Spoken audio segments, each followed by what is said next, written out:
Ladies and gentlemen, welcome to the 643rd PMAP General Membership Meeting. Please rise for the invocation, followed by the national anthem and the PMAP hymn. Let us put ourselves in God's presence. In the name of the Father, and of the Son, and of the Holy Spirit, Amen. Dear Lord, we thank you for the gift of people, for the gift of presence of each one. We beg you for the grace of an open heart, a discerning mind, and conscience. As we listen, as we enjoy each other's company, and choose what is best for our country and for the world.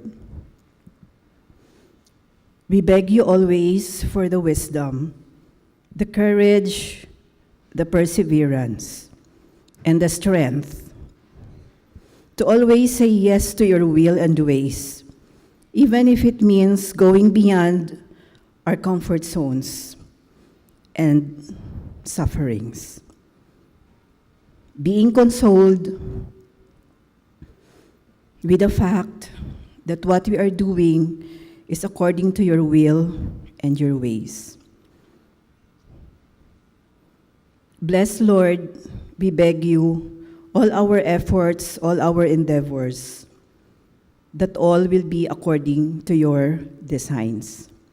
Especially for this afternoon, as we listen to our senatorial candidates.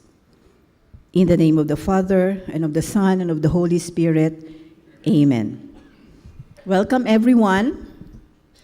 Welcome to PMAP, and enjoy.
Please be seated.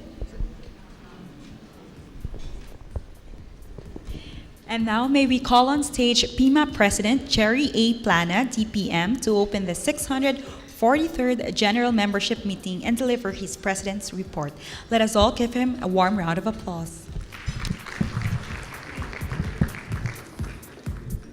I now declare this 643rd PMAP General Membership Meeting open.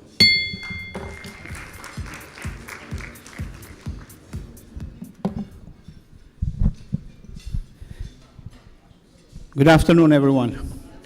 This is going to be my first President's report.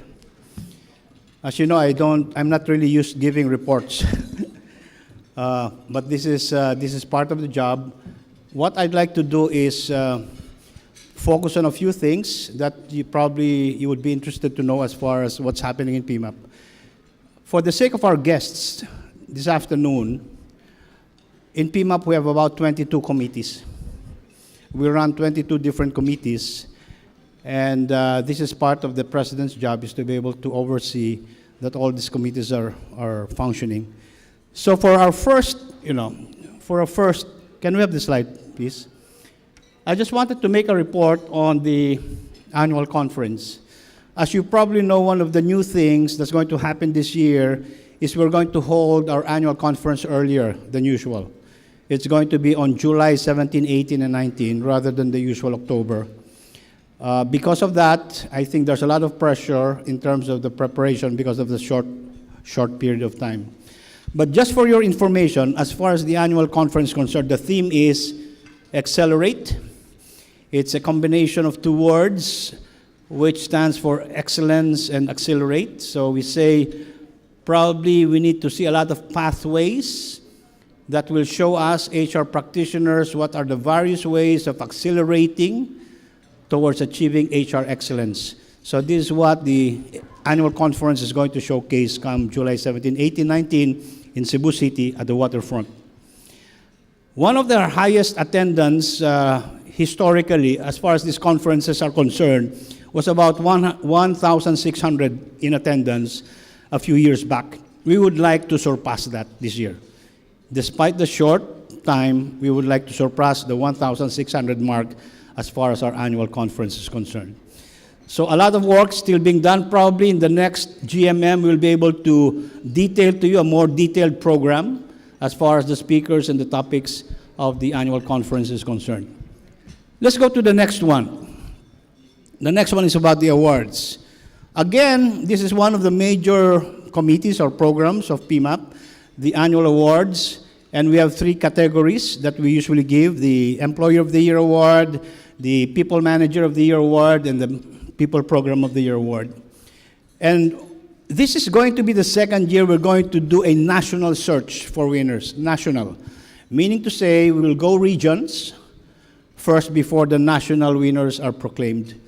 So this is going to be the second year, because before we only used to search just in the NCR area. Starting last year, we said we need to search all over the country, since we are a national organization. Right now, I'm very pleased to report to you that about 67 nominations have been received for the three categories all over the country. Of course, this can still be trimmed down because of the screening process, the tight screening process, which eventually will end with one winner per region, and among all the regional winners, a national winner or set of winners will be proclaimed. That's as far as the awards is concerned. The second important committee, let's take a look at the next one, is chapters. You know, this is that time of the year, since we have about 29 chapters in PMAP, and about 20 plus are active, and we still have the task of reactivating about 8 or 9 of them, and that's part of the chapters challenge. I've been going around together with some officers. We have already given induction to about 5 chapters. I'm going to Subic tomorrow, and then there are about 5 more scheduled within the next 2 to 3 weeks. So this is going to be a moving around time, getting our chapter members together, inspiring them, connecting them with the national theme, so that we all move as one as far as our advocacies are concerned and our programs. So this is the chapters, and I'm very pleased to announce to you, like in Davao, for instance, they had a record-breaking attendance just 2-3 days ago of 185 in attendance, usually which is only about 50 or 60. So this is a good signal of the kind of enthusiasm and interest that is being given as far as our chapters are concerned. Let's give Davao a big hand. The next committee is, I think this was kind of mentioned by Lynn Muki, the CHRO collab. We started this last year. We said we need to have more conversations with CEOs, the HR, so that we don't get left out. And on March 6th will be our first CEO, CHRO roundtable discussions, first among a series for the year, because we'd like to really reconnect the HR with the CEOs so that we can talk about topics that are of mutual interest to us. Like, for instance, in this March 6th, we're going to talk about strategy and execution, a topic that is very close to both CHRO and CEO.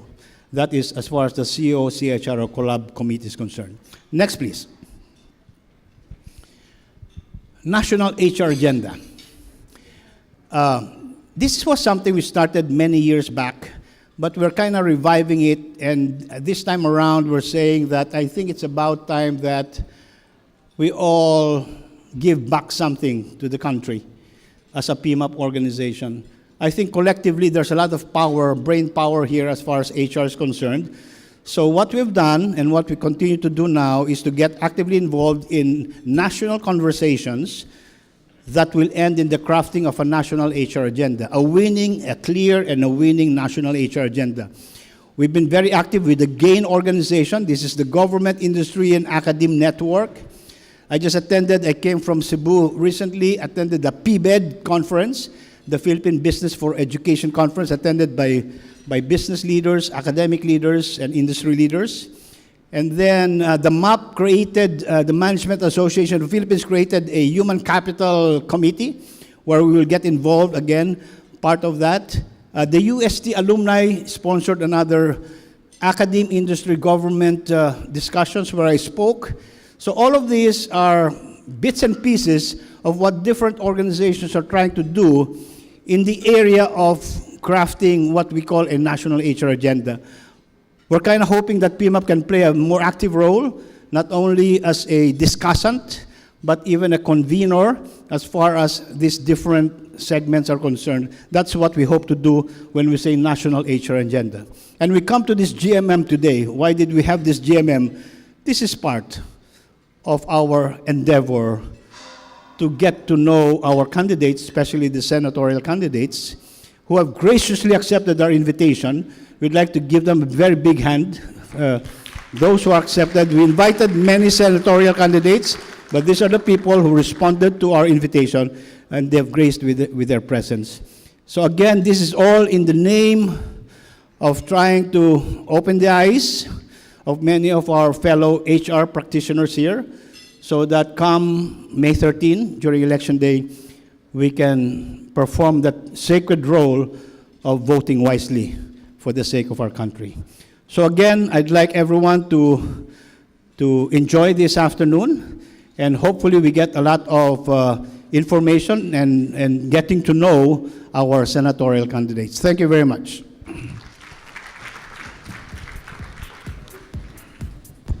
At this point, we'd like to call on stage Ms. Lily G. Quintans, Chairperson of Membership Committee for the new induction of our members and for members' regularization.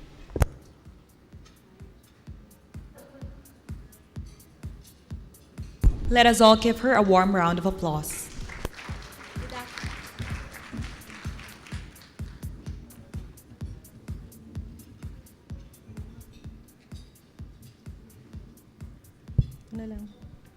Good afternoon, fellow PMAPers, our officers and Board of Trustees.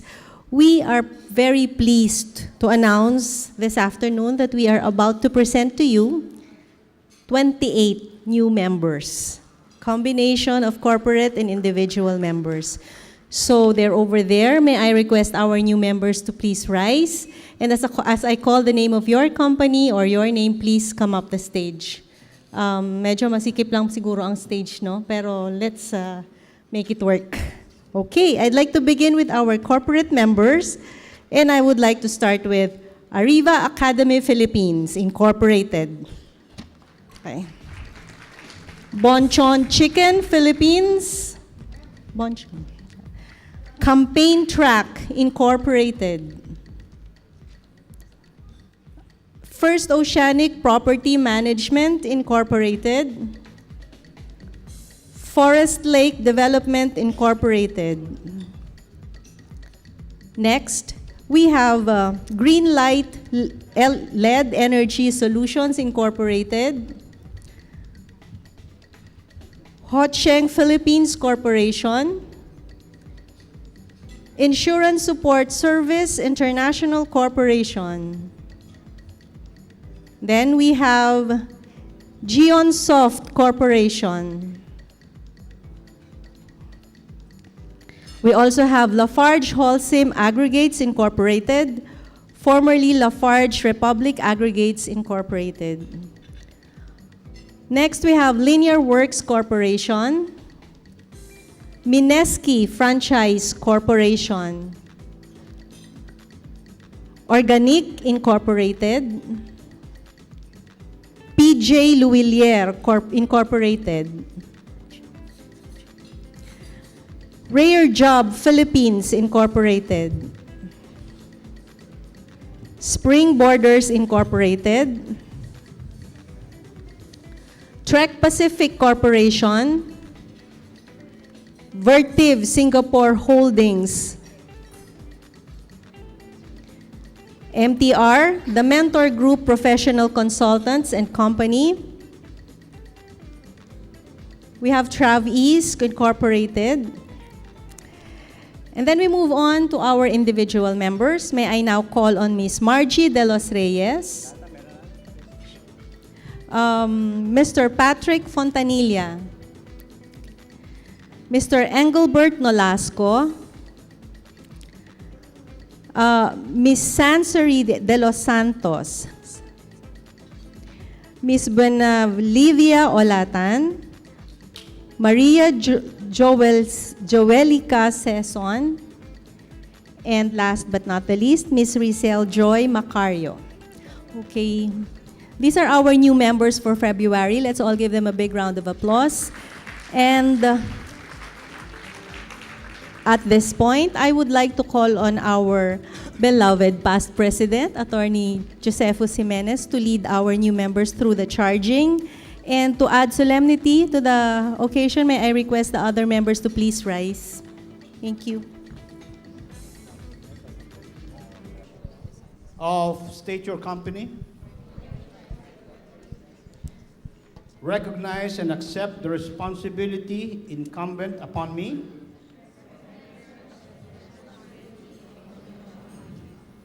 as a member of the People Management Association of the Philippines.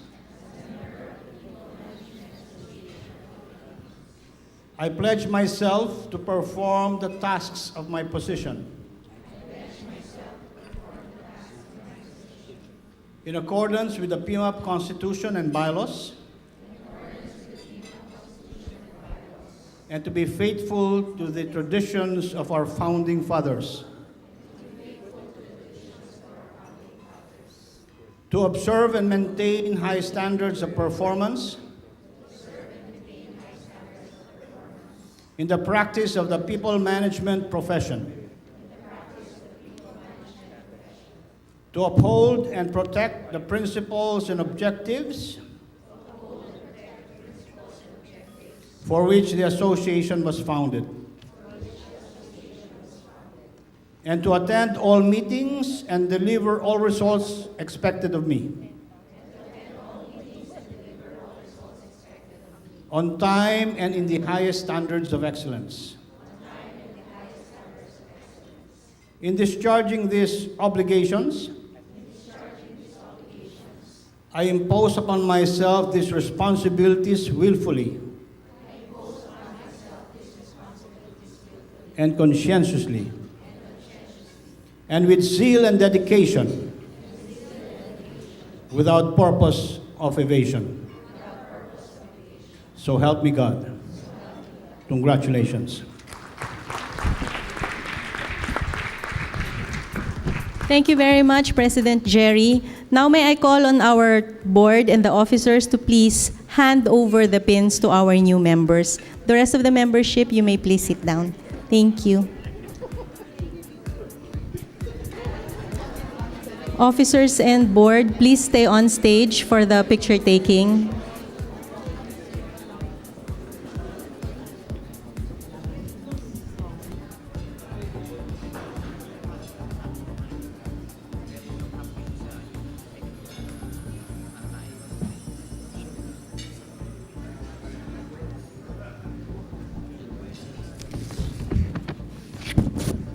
Okay, thank you very much. Again, let us please give them a big round of applause. Congratulations, new members.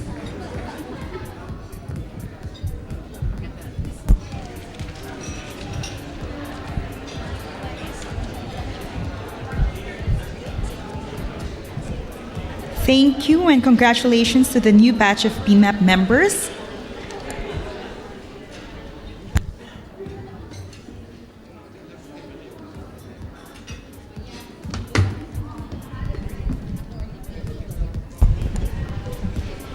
And now let us all welcome our moderators for today's forum, Mr. Boris Joaquin, CEO and co-founder of Breakthrough Leadership Management Consultancy Incorporated, PMAP Executive Director Mr. Reynaldo M. Jenner, DPM, and Mr. Cesar Chavez, former Undersecretary of the Department of Transportation, AVP Station Manager of DZRH AM and RH TV.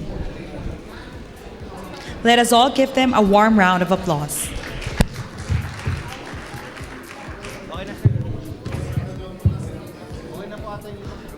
May we request everybody to please settle down?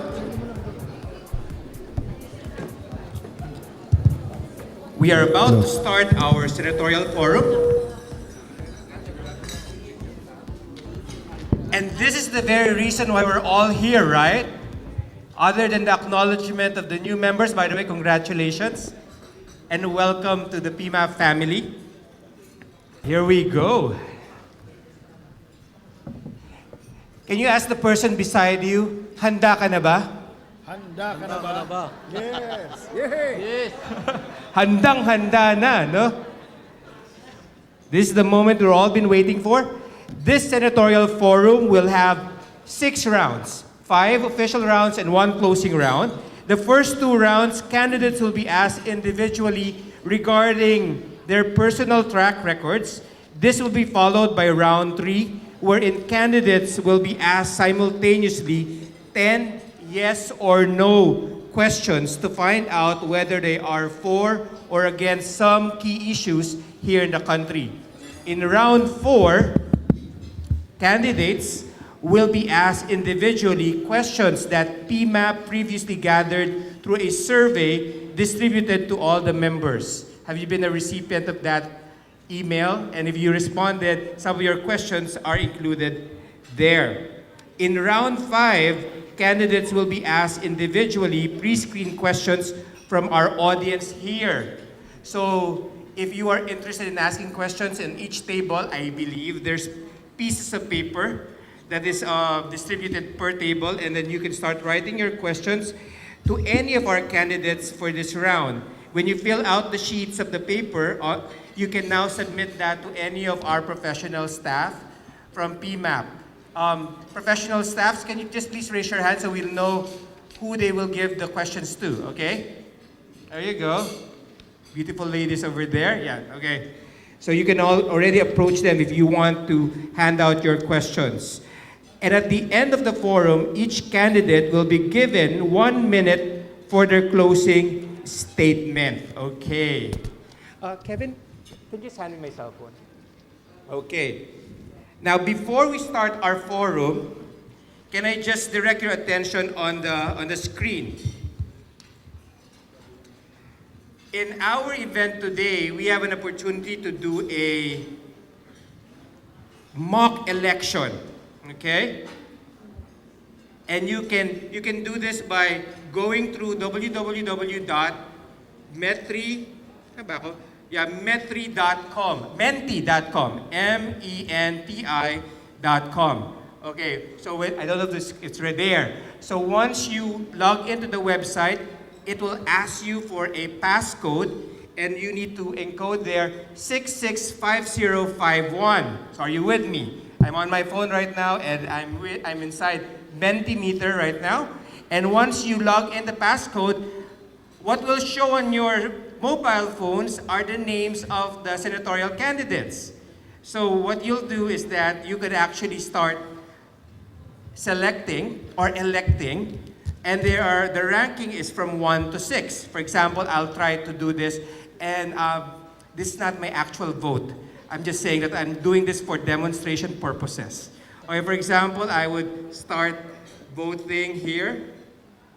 Okay. And then after I voted, you rank them according, if you put 6 points for one particular candidate, that means he's your top one. And then vote number 5 for rank 2, and so on and so forth. And then you submit it, and automatically, it will show our collective votes. Okay? Are you excited? I'm kind of excited doing that. Okay, so please log into that. And remember, when you rank the candidates present today, 6 is the highest and 1 is the lowest. Thank you so much for you guys being here, and we're excited for your active participation as PMAppers. Yusek Cesar, I'm turning over the floor to Yusek Cesar. He will introduce to us our guest candidates for today. All right. Thank you. Let us now welcome on stage our 2019 senatorial candidates, starting with Tunay Palaban Makabayan Attorney Congressman Nery Colmenares.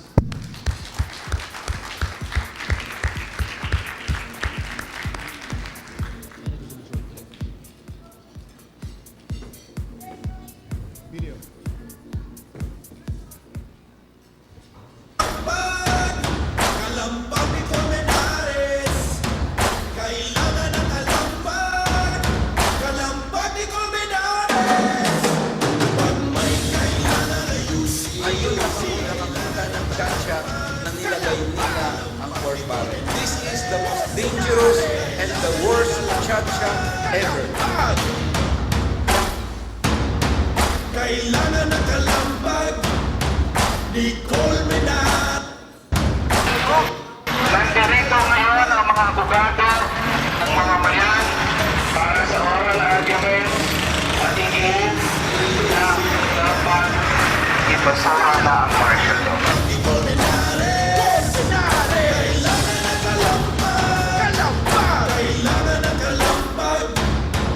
Ni Colmenares, kailangan ng kalambag. Aktivista para po sa Senado. Maraming salamat po.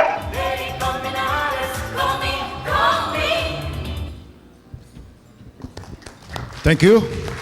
Let us also welcome former Dean, the LSU College of Law, Attorney Chel Jokno. Ako po si Chel Jokno. Sa murang edad, namulat ang mata ko. Inaresto ang tatay ko ng martial law kahit wala siyang kasalanan. Kaya ako sumunod sa yapak niya. Tumutulong sa mga nadedehado sa hustisya. Mga maliliit na mangingisda, pinagtatanggol sila laban sa mapang-abusong negosyante. Mga inosenteng nakatulan ng kamatayan, ginamit ang DNA para mailigtas. Mga biktima ng trahedya gaya ng MV Doña Paz, nakakuha ng danyos ang libo-libong naiwanan. Pero hindi na sapat ang mga panalo sa korte dahil dehado pa rin ang dehado. Sana patas para sa lahat ang hustisya. Chel Jokno po para sa Senado sapagkat siya po ang magsusulong ng mga karapatan ng mga tao po, lalo pa sa mga urban po. Panalangin ko na siya ay manalo ngayong eleksyon dahil nakikita ko na kailangan ng mga ganitong tao sa Senado. Isang tao na ang susulong ay karapatang pantao, may angat ang dignidad ng bawat isang Pilipino.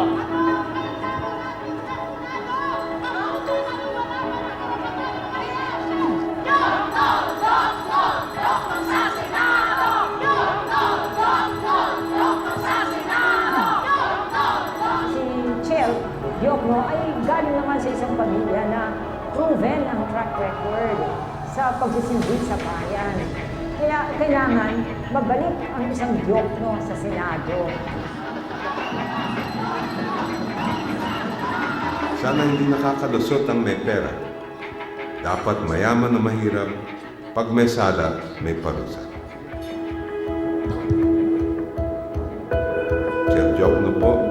handang maglingkod bilang boses ng katarungan. Thank you. Next, siya ho ang dahilan kaya naipagwagi, isa sa naging dahilan kaya naipagwagi ang ating West Philippine Sea, former Solicitor General, Attorney Pilo Hilbay. May presyo, dahil mahirap, hindi mo kayang bayaran yung presyo ng mga pangarap mo. Ako si Pilo Hilbay, pinanganak at lumaki sa Tondo. Mahirap ang pamilya ko. Nanay ko anak ng mga magsasaka, grade 6. Tatay ko, high school. Kung ano-anong racket ang pinasok para lang kumita. Pawis at palo ng mga magulang kong ginamit kong inspirasyon para magsumikap sa buhay. Edukasyon ang naging susi upang umangat ako ng paunti-unti sa buhay. Pero diskarte, determinasyon at swerte ang kinailangan ko para makapagtapos sa pag-aaral. May pilo sa bawat pamilyang Pilipino. Nangangarap makatapos at maiahon ng pamilya sa kahirapan, lumalaban para makatulong sa komunidad. Kaya tutuloy tayo, lalaban, gaya ng paulit-ulit nating ginawa. Dahil panahon nang marinig ang ating kwento mula mismo sa hanay ng ordinaryong Pilipino. Isang kwentong magpapatunay na kung may oportunidad ang mahirap, walang pangarap na inuusin.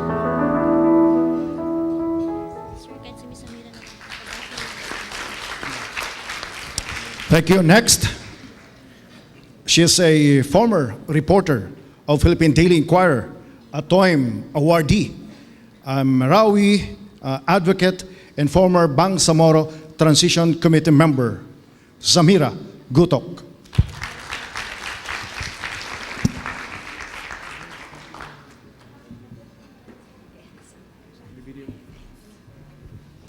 And Attorney Romy Macalintal cannot make it this afternoon, so we call on Attorney Alan Montano, lawyer and former National President, Federation of the Free Workers. Palakpakan po natin.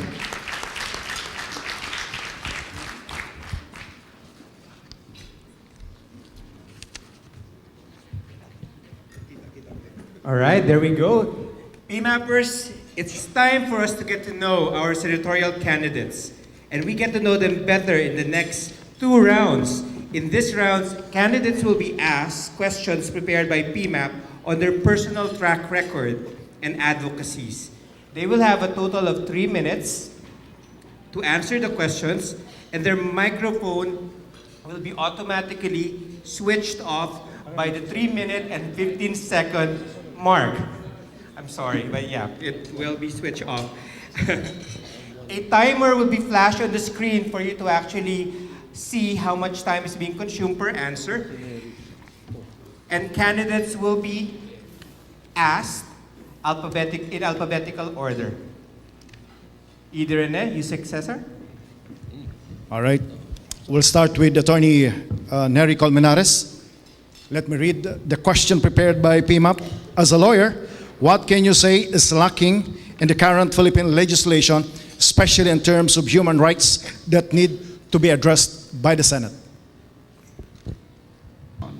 Meaning to say, we would like to see that the laws being passed by Congress should be implemented. The problem with our society here is that there is impunity right from the start, from the police who refuses to investigate crimes, or the prosecutor who refuses to file cases, or the judge who rules under corruption and inefficiency. So basically, it's a question of the implementation of the justice system.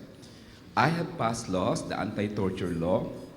I'm also the author of the anti-enforced disappearance law, and I'm one of the authors of the Marcos Human Rights Compensation case, which recognized victims of human rights violations. There must be laws that will recognize the victims of human rights violations, and there must be accountability on for part of any government official or state security forces who committed a serious violation of human rights. Basically, I think the issue of human rights is that we are inhospitable to international norms of human rights. Ibig ko sabihin, ang piskal, 2-5 siya mag-file pag may pinatay yung kapitbahay na kapitbahay. he can file it anytime or she can file it. Pero pag general ang nag-commit ng pagpatay o koronel o lieutenant, nawiwindang sila. Mas yun po ang problema sa justice system natin. And ang human rights, bahagi din po niyan. Ang ating justice system, mayroong lack of consistency, lack of predictability, engulfed by corruption, engulfed by power play, at takot sa administrasyon. That is the problem that affects not only human rights, but all sectors of society, whether workers or business. So, sa akin po, it's a combination always of legislative action and executive implementation. I've always believed in my tenet na kahit gaano kagaling kami sa loob ng Kongreso, we will be useless without people's support from outside. All the bills we've filed in the House would not have been approved had there not been kalampag, as I call it, from the outside. That is why it's always a combination of legislative action and people support outside. So in that sense, I guess we would need a battle for human rights within Congress, within the halls of the Senate, but there must be a movement outside Congress, a people's movement that will assert the dignity of all and will not allow a transgression of rights by anyone, from the lowest lieutenant to the highest president of the land. Maraming salamat po. The next question is addressed to Attorney Jen Jokno. Bakit madalas di kumikibo ang mga human rights organizations sa mga military cases katulad ng SAC 44 kumpara sa mga cases ng mga ordinaryong tao? Magandang hapon po sa inyong lahat. Magandang po ang tanong yan. Parati yan ay pinararatang sa aming mga human rights defenders. Siguro magandang sagutin yan na i-compare natin yung sitwasyon ng mga sundalo at mga pulis sa sitwasyon ng mga nasa laylayan ng ating lipunan, yung talagang pinakamahirap. Yung mga pinakamahirap ay walang nagbaback up dyan, walang magiging boses para sa kanila, walang tutulong sa kanila para makakamit sila ng hustisya. Pag ang nadadali naman ay mga sundalo o pulis, they have the entire machinery of the government to support them. The whole machinery of government can get the evidence, identify the assailants, prosecute them, and there's no problem actually as far as they're being victims. Kasi talagang kasama po sa tungkulin nila yun. Pag sila'y naging sundalo o pulis, may risk talaga na may mangyayari po sa kanila. Samantalang naman, yung mahihirap na talagang naghihikaho sa kanilang buhay, tapos sila maging biktima ng abuso at ang nag-aabuso ay mismong ang pamahalaan o mga tinatawag natin na agents of the state, sino po ang tutulong sa kanila? Walang tutulong sa kanila. Sa 30 taon na ako ay naging isang human rights lawyer, yun ang nakita ko. Ngayon, hindi rin naman totoo na kaming mga human rights defender ay hindi tumutulong sa mga sundalo at sa mga pulis. Naging kliyente ko po yung siyam na Army Intelligence Officers nung sila'y kinasuhan ng kidnapping ng Presidential Anti-Crime Commission. Naging kliyente ko po yung mga whistleblower ng PNP, sila De Los Reyes at si De La Cruz, nung nilantad nila yung Kuratong Baleleng drop-out case. Kaya kami naman po sa human rights community, kung sino man ang nangangailangan, kung meron man naging biktima ng pang-aabuso, whether member ng government yan or nasa private sector, ay tutulungan po namin. Thank you. Thank you, Attorney Jokno. Miss Samira Gutok. Sam, narito ang tanong ng PMAP sa iyo.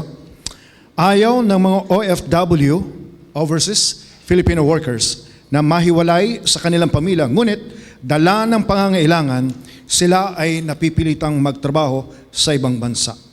Ano ang iyong plano para mas umunti, mabawasan ang mga OFW at maghanap buhay sila rito sa ating bansa? As a former regent po ng Mindanao State University, the policy-making institution of the third largest, ang mismong priorisasyon ng ating agrikultura in terms of scholarships, in terms of incentivizing our staying in the country, in terms of what we have as a country. We should live in our natural resources. Nobody is working in so many of our idle lands. Hindi na po tayo proud sa ating mga lupa. Ang ating gusto is service-based industry. Sino po ang nagpapakain sa atin? Ang mga tumatanda na po na ating grandfathers, our farmers, are our senior citizens. And nobody's transferring technology to our younger generation. They are not proud. They do not hold the lands with pride. They do not even facilitate the paperwork for land titling. I'm very concerned for our land-based resources. Sino ang ating babalikan? Dito naman tayo ibuburol. Hindi naman tayo doon ibuburol lahat na OFW na ating mga ibang bansa. Babalik din tayo sa ating lupang tinutubuan at dito po tayo maglalagay ng semeteryo, dito tayo maglalagay ng pangalan kung saan dapat tayo ay katabi sa ating mga iiwan sa ating mga anak na inheritance. But what is the inheritance that we leave behind? It is lands that are not yet tilled, they're not productive. Incentivizing, Sir Cesar, is important to me. Scholarships and subsidies for the necessary courses, fisheries, agriculture, not just nursing, that entices us to go abroad, or medical courses, engineering, where we are fulfilling jobs abroad, and IT. Meron namang IT sector dito. Meron naman tayo pong mafulfill na mga jobs that require our talent. The talent of the Filipino for not just Hollywood is also here. Ang laki ng industriya sa indie, sa entertainment industry. Bakit hindi suportahan ng gobyerno ang entertainment industry by providing more local tax exemptions para sa ating mga graphic artists, para sa mga entertainment industry, so we can even support our own movies? Bakit konti lang ang suporta sa mga local indie films? Importante iyon because young people don't even know sino ang kanilang mga heroes. They're always saying, indie films yan, mga hindi yan uso, I won't watch. These films that are just about our local stories, hindi po siya attractive dahil napakadaling mag-scroll and ignore our local heritage, our wonderful, talented products. Importante po sa atin is to create the local base products. And we should also look into OTOP, yung one product na iniwanan natin, how each province would be able to provide more sales in terms of indigenous products. Paano po nila mabigyan ng markets itong ating local products? Samira Gutok po ay tumututok sa plight ng ating local indigenous talent. Magandang hapon. Thank you po. To Attorney Pilo Hilbay.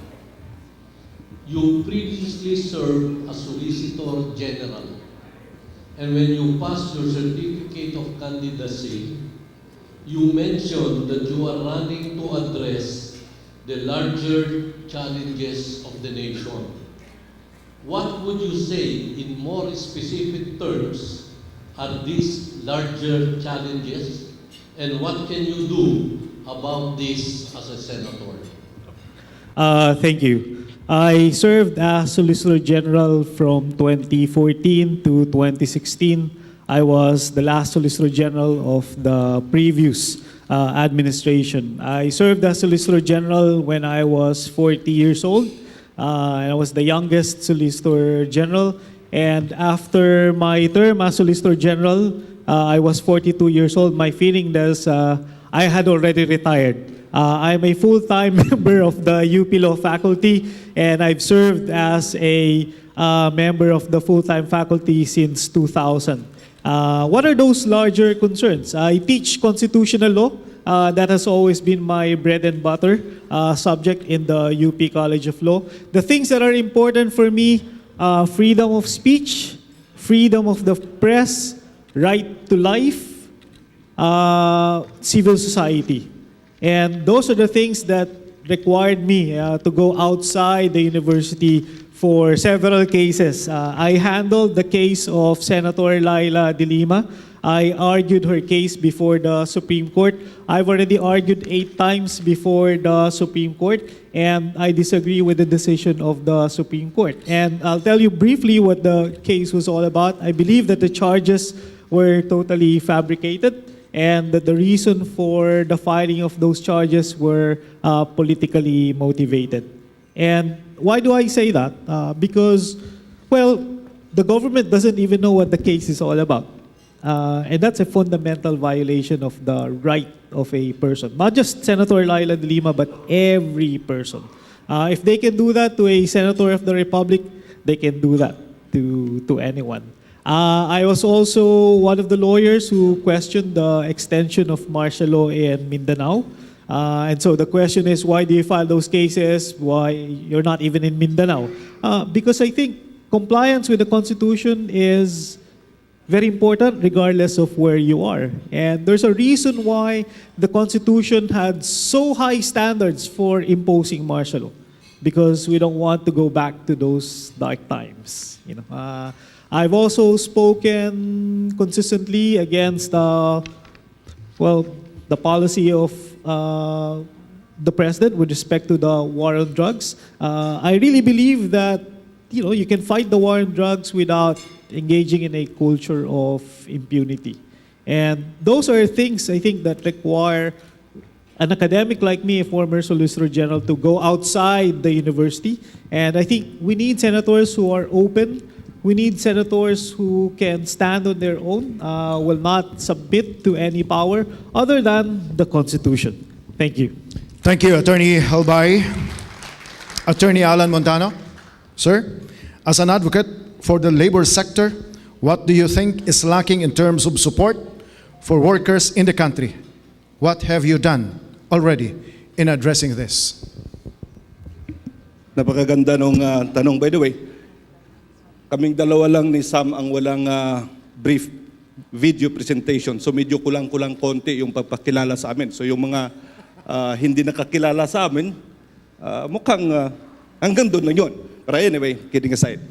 By the way, Atty. Montano, naging miyembro din ako ng Overseas Workers Welfare Administration. I started with that because para sa akin importante yung una, sa sektor ng mga manggagawa, isang pinakamahalaga ay yung sektor ng ating mga OFW. Doon sa tanong, ano yung kulang? As of this point in time, ako ay personally, I really appreciated the governance program starting from the time of GMA. Doon lumaki yung budget sa training for work program at sa mga scholarships, right? From 200 million to 1 billion. That was during the time of GMA. At nangyari yan when we were in Malacanang. Ganun kadiretsahan yun. So tinawagan lang ni GMA si Nonoy, Nonoy, magkano bang budget natin para sa ating scholarship, para sa skills training natin? Ma'am, 200 million. Gawin mo yan ng 1 billion, Nonoy. So ganun lang kadiretso. Now, so far, masabi ko, ano ang kulang sa ating mga workers? By law, I should say, nakikinig yung aking idol. Nandyan si Atty. Bert Kimpo. Nandyan si Josephus Jimenez. I should say the existing law so far para sa akin, and being a labor practitioner for quite some time in the last 24 years, masabi kong medyo balansyado yan. Ang kulang lang dyan is yung kaya may abuso sa contractualization because of this definition of who are labor-only contractors. Yung condition na dapat must have sufficient capital or investment in the form of tools, gawin mo lang yung or ng and, more than half of those abuses ay matatanggal. In short, as a legitimate job contractor, dapat hindi lang may sufficient capital siya, but he or she must also have investment in the form of tools, equipment, facilities, etc. So, by and large, sa batas, so tayong problema doon. Ngayon, dito sa trainings ng ating mga workers, I should say, para maging relevant, the more skills that they should have, in short, they have to maximize the opportunity being offered by TESDA. Pag marami kang trainings, marami kang skills, marami kang hawak-hawak na certifications, you can never be redundated. In short, hanggat merong pagkakataon, merong negosyo, ay kailangan pa rin ang serbisyo mo. So you can never be redundated. Having said that, ano pa ang dapat natin, bakit ka tumatakbo? Ano pang kulang galing ka sa labor sector? Alright? Importante, I hope we have time to expound later on, is yung paano tayo makapag-generate ng enough job through the OFW investment fund that I am proposing. Alright? So, through that fund, magkaroon tayo ng capital. Thank you.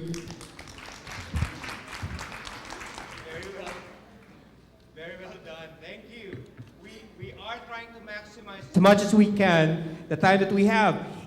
Thank you for just capturing all of that in 3 minutes or so. For our next round, our candidates have been given panels.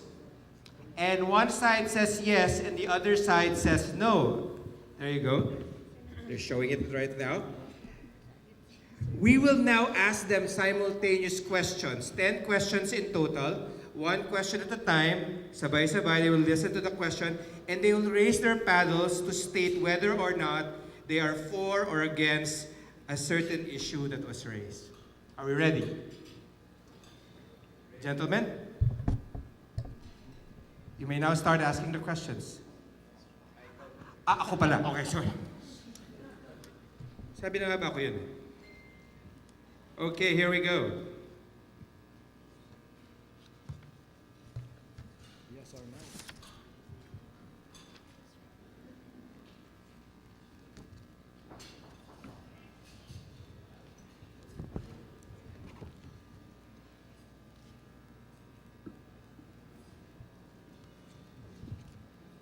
There you go.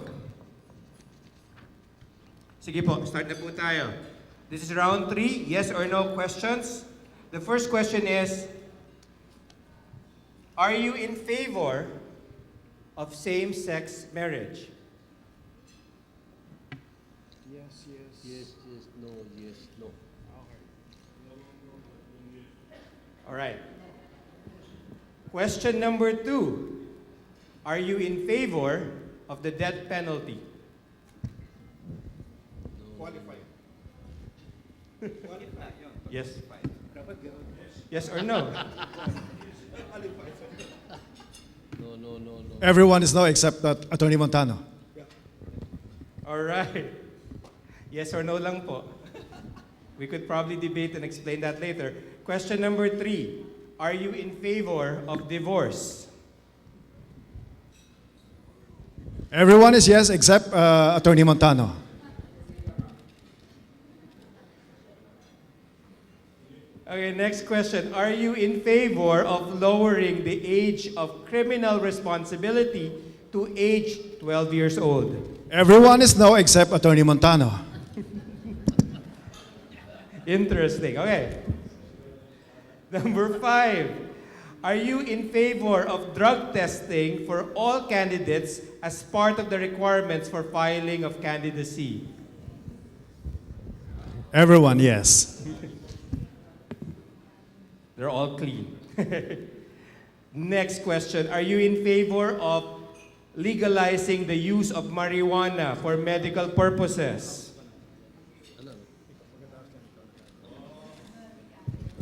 All yes.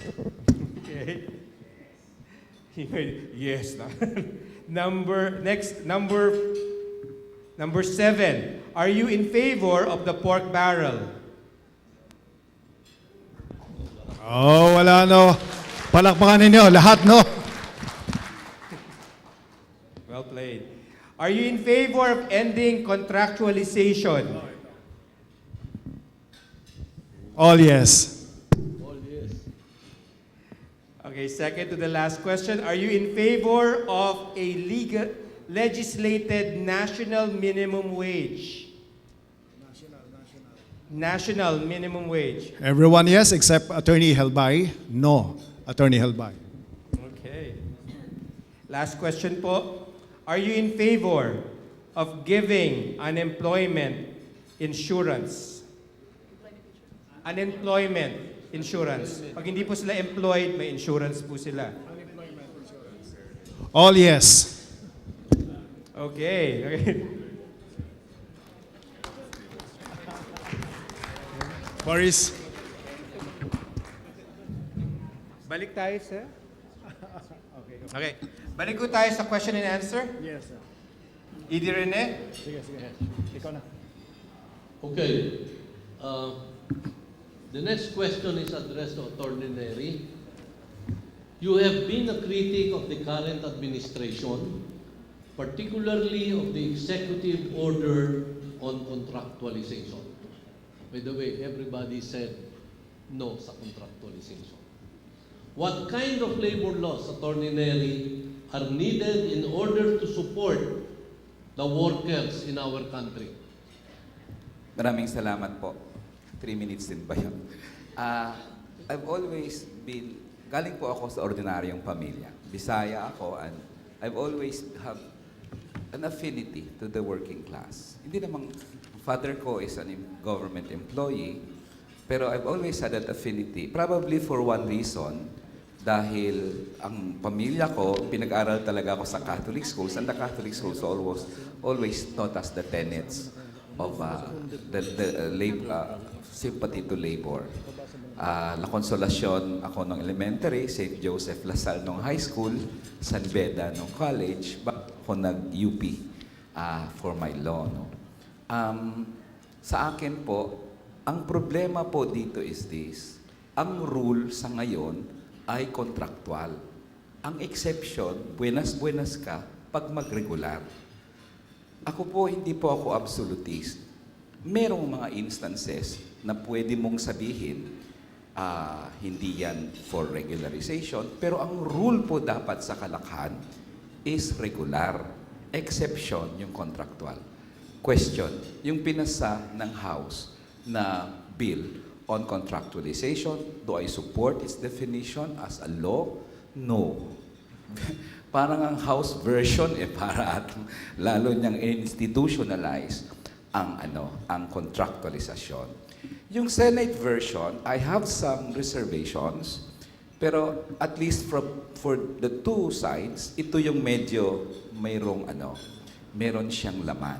Ang sinasabi niya, nire-recognize niya ang seasonal at project, pero for the meantime na may seasonal at project, during that period, regular ang empleyado. During the period ng seasonal at contractual. I would have pushed for a higher standard, but that's better than the House. Second, meron siyang provision for all the benefits accruing to the regular worker should accrue to whoever is contractual. So sa kanya, all employees, all workers are regular unless probationary. Yun ang pinaka-definition doon sa Senate version. And, I can give my qualified support to that kind of legislation. So basically po, yung sa akin is this. My father came from, my father was a security guard when we were young. Pero dahil hindi pa naman uso ang contractualization na yun noon, na-promote siya until when he retired, loans appraisal officer siya. So pwede naman pala. So ang sinasabi ko lang naman, ang rule dapat regular, only in exceptional cases, contractual. Maraming salamat po. Thank you, Congressman Colmenares. Attorney Chel Jokno, question prepared by PMAP for you. How can you ensure that human rights are not being compromised in cases of public emergencies? The question of human rights in terms of public emergencies is really one of survival. Because ang nangyayari po pag may mga disaster tayo, ang talagang yung mahihirap ang sobrang tama sa kanila. Ako po I led a legal mission to Tacloban about 2 months after Yolanda hit. And we visited one of the poorest barangays there. Aside from the usual problems nila after a disaster, yung problem nila ng documentation. Sabi nila sa amin, attorney, wala kaming ID, nawala lahat ng papeles namin. Paano yung aming kabayahan? Paano yung aming mga benepisyo? Hindi namin makuha dahil ayaw ibigay ng pamahalaan. There must be legislation that will address this issue. Because in a disaster like that, you are bound to lose everything. And that will affect your day-to-day survival and in effect, everything that you will need to go back into your normal life. So sa akin, malaking bagay po yung ating karapatan pantao, lalong-lalo na sa issue ng disaster. Another aspect of that is how should we address issues of climate change? Because the poorest of the poor, especially in the rural areas, sila ang matatamaan yan. Although we have a climate change commission, although we have some government policies that address climate change, I don't believe that it is sufficient to address what will be the needs of the poorest of the poor in our country. Because just like other aspects of justice, they will get the short end of the stick when it comes to man-made or environmental disasters. Thank you. Attorney Jokno, you still have 1.18 minutes. Maybe I ask, is human rights violation inevitable in martial law? I believe our experience with martial law shows that they go hand in hand.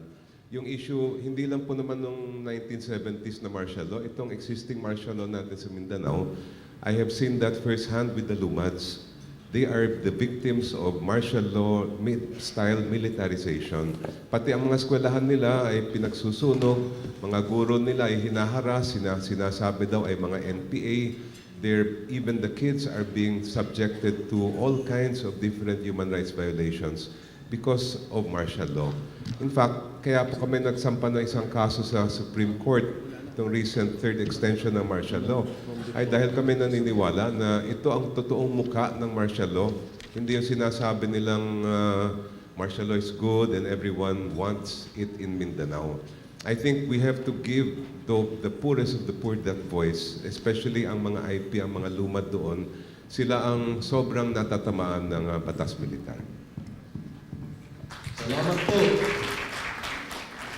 kay Ma'am Sam. Nung araw po, sinabi na ang solusyon para maging progresibo o maunlad ang Mindanao ay gawing itong autonomous region. At nangyari nga sa ARMM. Bakit po kailangan palitan ang ARMM ng BOL?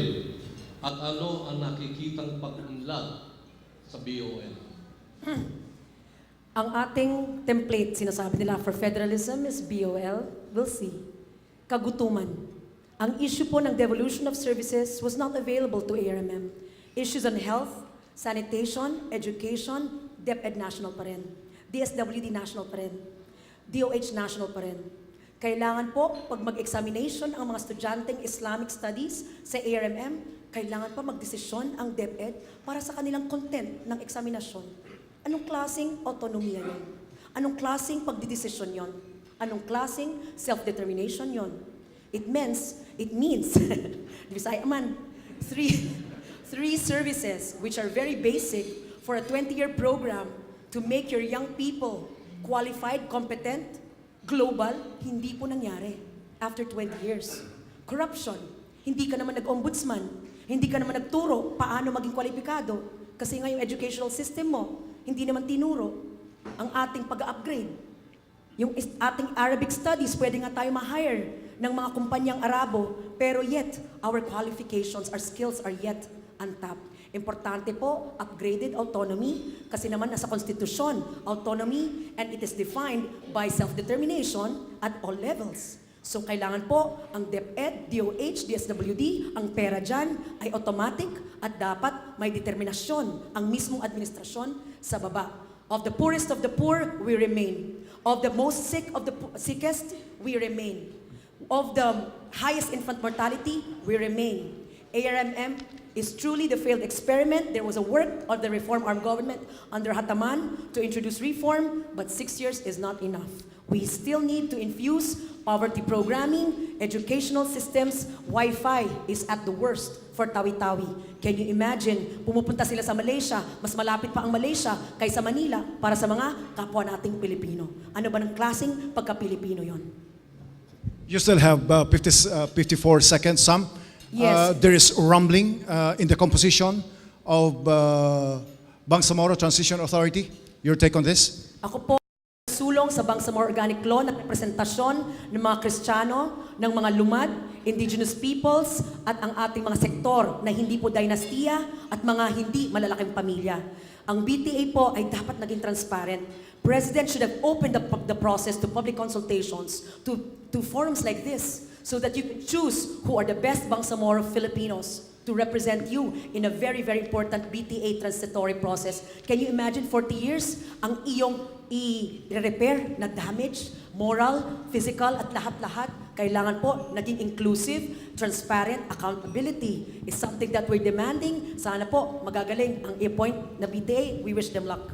Thank you, Sam. Next question prepared by PIMA for Attorney Pilo Hilbay. Attorney Hilbay is an economics graduate from University of Santo Tomas before he went to College of Law, UP. This question is for you, quote, to generate more employment in economic growth, paano mo matutulungan ang mga kumpanya rito para lumaki sila locally at internationally? That's a very, very big question. Economic development, economic incentives, there's no single answer.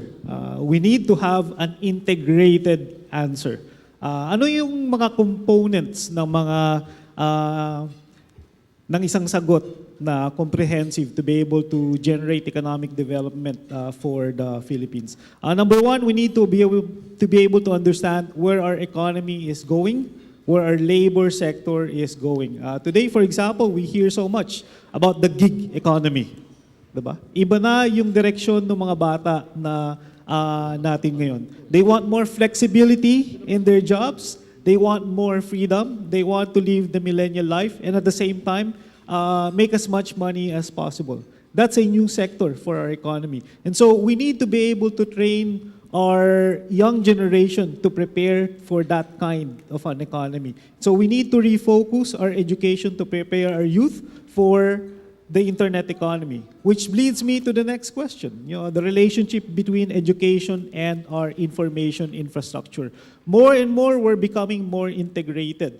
Yung OFW phenomenon, was triggered by the demand for labor outside the country. But with a more open society, with a more integrated economy, you will see lesser demand for workers to go outside the Philippines. You actually need is an internet connection and a prepared mind. And so the relationship between our education sector, the relationship between our information infrastructure is also very important. For our economy, ang importante lagi is fairness in the rules of the game, which means you need to have a strong relationship between ease of access in doing business. We need to standardize ease of access in doing business so that companies will not find it very difficult to invest here in the Philippines and do business, which means there's also a relationship between ease of access and corruption. I worked for 7 years with Senator Salonga. I'm an anti-corruption advocate. There's a strong relationship between economic development and corruption. You cannot not talk about economic development and without not talking about corruption. They are integrated. And the problem here in our country is that not a lot of people talk about corruption because some people are conflicted. It's not cool to talk about corruption, and there are a lot of risks about when you talk about corruption. So I think we need to integrate our economy. There's a relationship between education, our labor sector, the rules of the game, rules of fairness, and then, of course, corruption. Thank you. Thank you, Attorney Helbay. Attorney Alan Montano, this question is prepared for you by PMAP. What kind of laws will you push as a senator to address concerns of the labor sector? Napakaganda nung tanong. Lahat ng mga problema sa ngayon sa labor sector ay aming napag-aralan ay nauugat dahil sa kahirapan. Yung kahirapan ay dala ng kakulangan sa trabaho. Bakit may kakulangan sa trabaho? Tayo lang sa buong Southeast Asia sa ngayon ang may pinakamababang foreign direct investment. So kung walang investor, walang namumuhunan, walang trabaho, kung walang trabaho, masyadong malawak ang kahirapan. So what do we have to do? Kung walang tiwala, kahit na yung mga dayuhan, in short, kahit yung mga dayuhan ay nahihirapan na mag-invest sa bansa for so many reasons, one of which is corruption, infrastructure, problema natin, traffic, etc.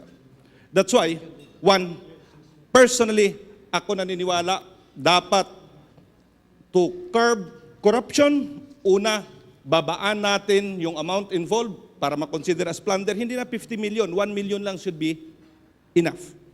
So that, from 50 million to 1 million, kasi ako naniniwala, 10,000 man yan, 100,000, 1 million, 10 million, hindi aksidente na maibubulsa mo hindi aksidente ng pera ay mailagay mo sa bulsa mo.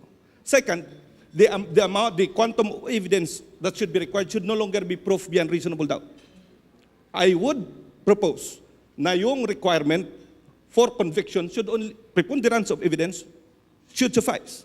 What's important is government officials appointed or elected officials. At least before they were appointed or they were elected, they should know na yun lang ang requirement before they can be convicted for such a crime of plunder.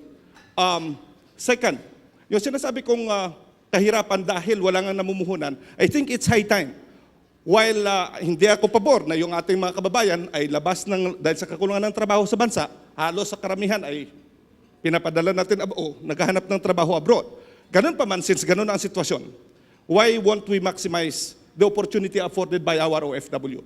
Let's establish an OFW investment fund with the return on investment of 12% per annum with state guarantee. Para saan ito? Kung walang namumuhunan, then let's use this OFW investment fund, assuming na 23%, out of 23 billion na remittance ng ating OFWs, 10% of that ilalagay nila sa kanilang investment fund. After 8 years, they no longer need na mag-abroad pa. They will be receiving the same compensation that they are receiving. Hindi na mamuti yung buhok nila sa pag-abroad. Second, we will have enough capital para gawing puhunan. So sa South Cotabato, pwede na tayo magpatayo doon ng ketchup factory man lang kasi dami-daming sobra ng saging doon. Wala tayong na-generate na enough jobs. Maraming salamat. Thank you, Attorney Montana. Morris? Thank you so much. In our commitment to address issues and here kung ano po yung stand po natin with business, labor, and people issues, magpapatuloy po tayo sa sunod na round, but this time, yung questions naman po galing sa ating live audience. Kanina, nagbigay po kami ng mga sheets of paper. Our Senatorial Forum Committee screened those questions, and now they're going to be flashing the questions on the screen. Tama ba ako? We're flash, or naka-ID rin na. Survey. Okay. So we're going to do this. Yeah, okay. The survey, yung kanina was PMAP arranged, right? This time, because we sent out an email to everybody and then we did a survey among the members, we gathered the questions from them. Okay? So, isa-show pa natin sa screen yung questions. The questions will be flashed at random and will be addressed to anyone. Any of them, hindi alphabetically arranged. Okay. So, any one of them could answer those questions. Sino po mamimili ng sasagot? Let's start again with Attorney Neri. So, Okay. we flash the first question. Raffle nyo, please.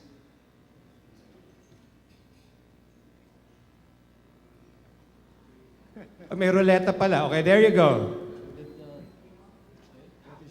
What is... stand on contractualization? Government still has a lot of contractual employees, yet are very strict with the private organization. Yes. I filed the bill. I filed the bill against government contractualization. Palagi kong sinasabi sa mga government officials during budget, how can you have the moral authority to impose your will on the private sector? You are a bad example of regularizing your workers. Anong klase? Double standards tayo dito. Pag private corporation, okay, strictuhan natin. Pero pag government, ang palagi nilang sinasabi, Congressman Colmenares, wala kasing pondo eh. Sabi ko, diyan ako, I'm very proud of that. Nahihirapan sila magdebate sa akin if only pag sinasabi nilang walang pondo. Kasi sinasabi ko sa kanila, may pondo ang gobyerno to regularize these workers. Kaya lang, nilalagay nyo sa mga walang kakwenta-kwentang proyekto sa pork barrel ninyo at iba pang mga tulay na walang ilog, kalsada na walang patunguhan, bilyon-bilyon ginagastos nyo dyan. How can you say wala kang pondo? Customs, 200 billion pesos a year, nawawala through corruption. BIR, 350 billion pesos a year. Tapos sabihin niya, walang pondo, mag-tax na lang tayo. Kaya ako allergic ako sa tax eh. Kasi tax ka ng tax, hindi mo nga makolekta ang luma mong tax, mag-iimbento ka ng bagong tax. Ang pangalawa, pupunta lang naman pala sa pork barrel. Palagi nilang, I filed the bill against pork barrel. Sabi nila, Neri, bakit ayaw bang pumunta ang pondo sa tao? Sabi ko, actually, gusto ko pumunta ang pondo sa tao. Pero ang pondo, dapat diretso sa tao, wag nang sumabit pa sa bulsa ng mga politiko. Yan ang laban sa pork barrel dyan. That's why when they say, we cannot regularize workers, walang pondo. May pondo. Public funds, kaya lang binubulsan ng maraming kasamahan sa Kongreso. Yan talaga ang problema dyan. Pork barrel is one issue. Sabi ko, bakit hindi pwedeng diretso ang pondo sa ospital? Pag mahirap ka, o i-access mo yung medical benefits, etc. Bakit i-divert kay Kong o kay Senador? Instead na pumila ang tao sa ospital, pipila siya kay Kong, pipila siya kay Senador. Anong first question ni Kong? Saang barangay ka? Barangay Cruz po. Nako, talo ako dun sa Barangay Cruz. Sabi ko, why should the congressman or the senator decide to give you the funds or not? After all, pondo mo yun eh. Public funds yun eh. Wala kaming karapatan to withhold or give to you the funds. Kami pa magbibigay ng scholarship, medical assistance. The function of legislator is to craft laws, approve the budget. Pero kung winawaldas mo ang pondo sa kung ano-anong proyektong walang kakwenta-kwenta, talagang wala kang pondo para sa pensyon, wala kang pondo para sa edukasyon, wala kang pondo para sa health, wala kang pondo para to regularize workers. Government has to stop practicing contractualization now to set an example to the private sector. Maraming salamat po. Okay, wala ko kayong follow-up question. Wala? Okay, let's move on to the next candidate, Attorney Shell.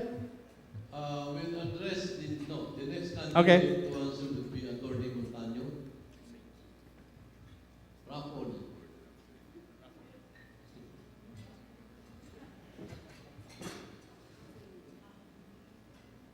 How can you ensure that laws, policies are implemented fairly to both management and employees? Ito ang problema nito dahil it calls for implementation. Mukhang ang ina-applyan namin legislation. Pero nevertheless, as I've said earlier, the way I see our existing laws, insofar as labor laws are concerned, so far as I said, it's more or less balanced, right? Maraming nagsasabi ito may problema sa contractualization, that's right. But it's more on the implementation aspect. But the law as worded, Article 280, tingnan mo, napakaliwanag ng wording ng batas natin sa ngayon. Sa ngayon, lahat kayo, lahat mga HR practitioners, I know, hindi naman kayo nagsaside sa employer, kayo yung mga shock absorbers, kayo yung mga nasa gitna na tumutulong sa mga manggagawa at tumutulong din doon sa employer, kayo sa gitna. Pero kayo naiipit in the meantime. So tingnan mo yung provision ng batas. Ang sabi, liwaliwanag eh. The provision of any written agreement to the contrary notwithstanding and regardless of the oral agreement of the parties. You see, kahit ano pang kasulatan, kahit ano pang napagkasundaan ninyo verbally, unemployment shall be deemed regular if necessary or desirable to the business of the employer. Meron bang malabo doon? Ang liwaliwanag noon. Pag necessary or desirable, regular employment. Ang 106 na sinasabing pinanggalingan nung sinasabing basis ng contractualization, imaginein mo galing sa chapter on payment of wages. You see, so, yung provision na yan dyan, ang sinasabi lang, of course, the employer can contract out services to any labor contractor provided they be solidarily liable in case of non-payment of wages. You see, ang problema is yung implementation ng batas. But again, clearly, R106 says the Secretary of Labor may prohibit or regulate the contracting out of services to protect the rights of the workers. So it's a question of implementation. No, ang tanong sa akin is, how can we ensure that laws, policies will be fairly implemented? It's more of a question sa implementation and interpretation by our courts. Ngayon, sundan nyo yung kaso. For instance, my personal experience, Rowell Packaging Corporation versus Taripi. Tingnan sa Supreme Court. Kaya lang kung ilaban ng worker, wala nang panalo mga employers dyan. Kaya lang, namamayagpag because hindi na umaabot yung cases up to the Supreme Court. Iilan lang yan. But should Supreme Court be given the opportunity again, every now and then, to interpret those provisions, pag maliliit ang kaso, panalo ang worker, tingnan mo. Pero pag malalaki ang involved, talo ang worker. Ayon, bala na kayo mag-conclude. Oh, but the laws, for me, very clear. Ang palitan lang natin para mawala yung abuso, as I said, yung condition doon sa legitimate job contractor. For me, they should be required to have sufficient capital and investment in the form of tools. Kalahati ng abuses will be addressed. All right, thank you po. Next.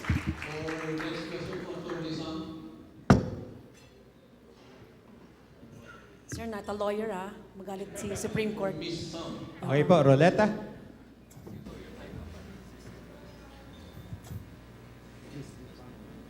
please define favorable impact to the labor sector on the adoption of federalism? And are you in favor of federalism and why? The favorable impact possibly of federalism is to make DOLE and make all the labor agencies work at the level of the province or the rural areas where jobs are an issue. Ang issue sa amin sa mga probinsya is access to jobs. It's napakalayo. Ang traffic sa Manila, it's because ang dami natin dito eh. Dito tayo naghahanap ng hanap buhay. Pero paano naman tayo sa rural setting? Where are the companies in the provinces? Are we also decentralizing already major companies? Meaning, hindi lang po gobyerno ang decentralize, pati ba naman yung kumpanya? Sana na po maghanap na tayo, ma'am, HRs, buzzers, sa mga probinsya nang pwede niyong lagyan na rin ng inyong sub-offices. Importante po, sir, federalism, although it is yet a political project that requires a lot of political restructuring, debate, education sa ating sektor, yun ang ating nakikitang benepisyo, maipalapit ang labor, employment, services, access sa ating mga nangangailangan sa mga probinsya. If I'm in favor of it, why not? But for now, I stand on the ground that we in Mindanao, who have always pushed for federalism to be accepted by the national, are faced with a crisis. What is the crisis? The issue right now is high inflation rates, train loss impact, the high cost of fuel. And this has an impact on the sikmura, ang ating kagutuman, dahil sa pag-issue ng gasolina, lahat po umakyat. Bakery goods, pandesal, pagkain, at malkano lang naman ang minimum wage sa amin sa Mindanao, sa atin sa mga probinsya. Federalism as a political project must give way to more economic policies that are reflective of the needs of the time. We need pro-poor policies instituted. We need more collection of taxes. We need to look at the 12 richest supposedly taxpayers and collect the proper taxes instead of addressing more taxation on our population. So yun po ang nakita natin on federalism, sir. Follow-up question, ma'am. Wouldn't federalism propagate more political dynasty? If you remove, yes, term limits, and of course, there should be provision against the political dynasties in such bill, in such law of federalism. So mukhang hindi namin nakikita po yun, and I do agree that we're not yet prepared. There's not enough educational content in schools. Are schools being cascaded with federalism as a subject? Mukhang ilang NGOs lang ang nagpa-propagate, ilang LGUs. So we're not teaching our population yet, and it's really an economic issue right now. We're facing inflation, we're facing economic issues, not politics. Thank you. All right. Salamat din po. For the next question, balikan natin. Attorney Embay.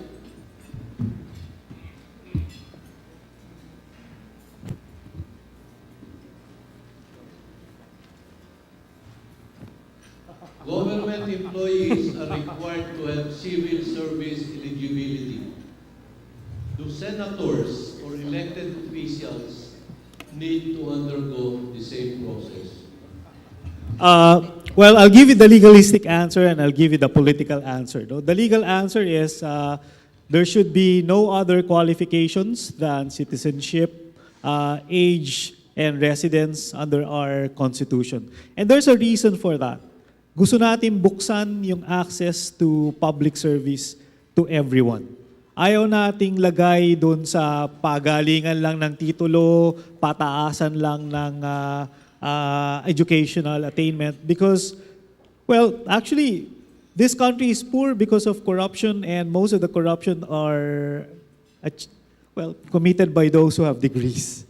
You know, if you're the degree holders are the ones, you know, who have corrupted this country, who have accessed public funds with shrewdness and with malice. No? At the same time, I think we need to address also the fact of the need for qualifications of those who serve in public office. So sa tingin ko, you don't need a constitutional requirement na kailangan may educational attainment or special requirement para tumakbo sa isang public office. But at the same time, we need to make it an imperative for those who want to serve in public service to prepare themselves for public service. So you have, for example, NCPAG in UP, you have the School of Government, and in Ateneo, those should be like mandatory requirements for those who wish to serve, diba? Hindi siya kailangan constitutional requirement, pero pwede mo siyang ilagay dun sa isang batas. Para naman, alam natin no, na lawmaking, execution, these are not simple tasks. These are not simple tasks. Pero ayaw nating gawin na constitutional requirement. Ayaw nating sabihin na porke hindi ka nakatapos ng high school or college, hindi ka na pwede magsilbi sa bayan. That's unfair. Pero at the same time, the balance that you need to strike is kahit hindi ka nakatapos ng college or graduate, kahit wala kang special degree, dapat naman dumaan ka sa isang proseso para sa mga public servants, katulad ng mga mayors, governors, or even senators. I think that's the balance that we need to strike. We need to open up public institutions, but we need a higher standard for public service. I think that's the right kind of balance that we can strike. Follow-up question. Yung mga hindi nakatapos, ano dapat nilang pag-aralan competency para mag-qualify as senator? For senator, it's legislation. It's understanding how government works. It's understanding institutions of government, the core values of our Constitution. Those are important for a legislator. Lalo na, yung isang senador is someone who prepares for a higher office. Ang tingin natin dun sa mga senador, yan yung mga potential presidents and vice presidents. So, you need to prepare for that. Thank you. Thank you po. Attorney Sian, for this round. Rapport, please.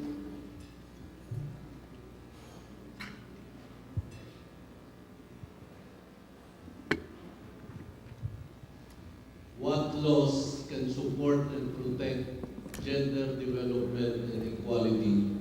Marami pong batas ang pwedeng maprotektahan ng gender equality and gender discrimination.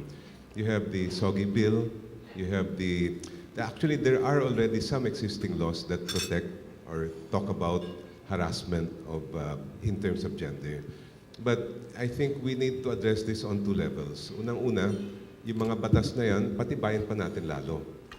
Pangalawa, yung enforcement at implementation. Hindi natutupad, and it's not helping that the top officials of our government themselves are perpetuating the insults and the slut-shaming of women especially. So there has to be not only the legal framework, but we also need the political leaders of our country to lead by example.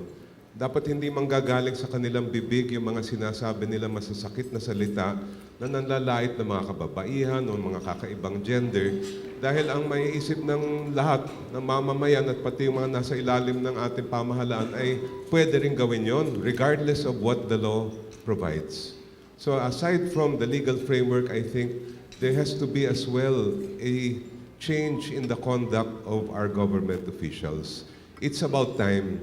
We are now in this world, in this time of our age, that we need to respect gender.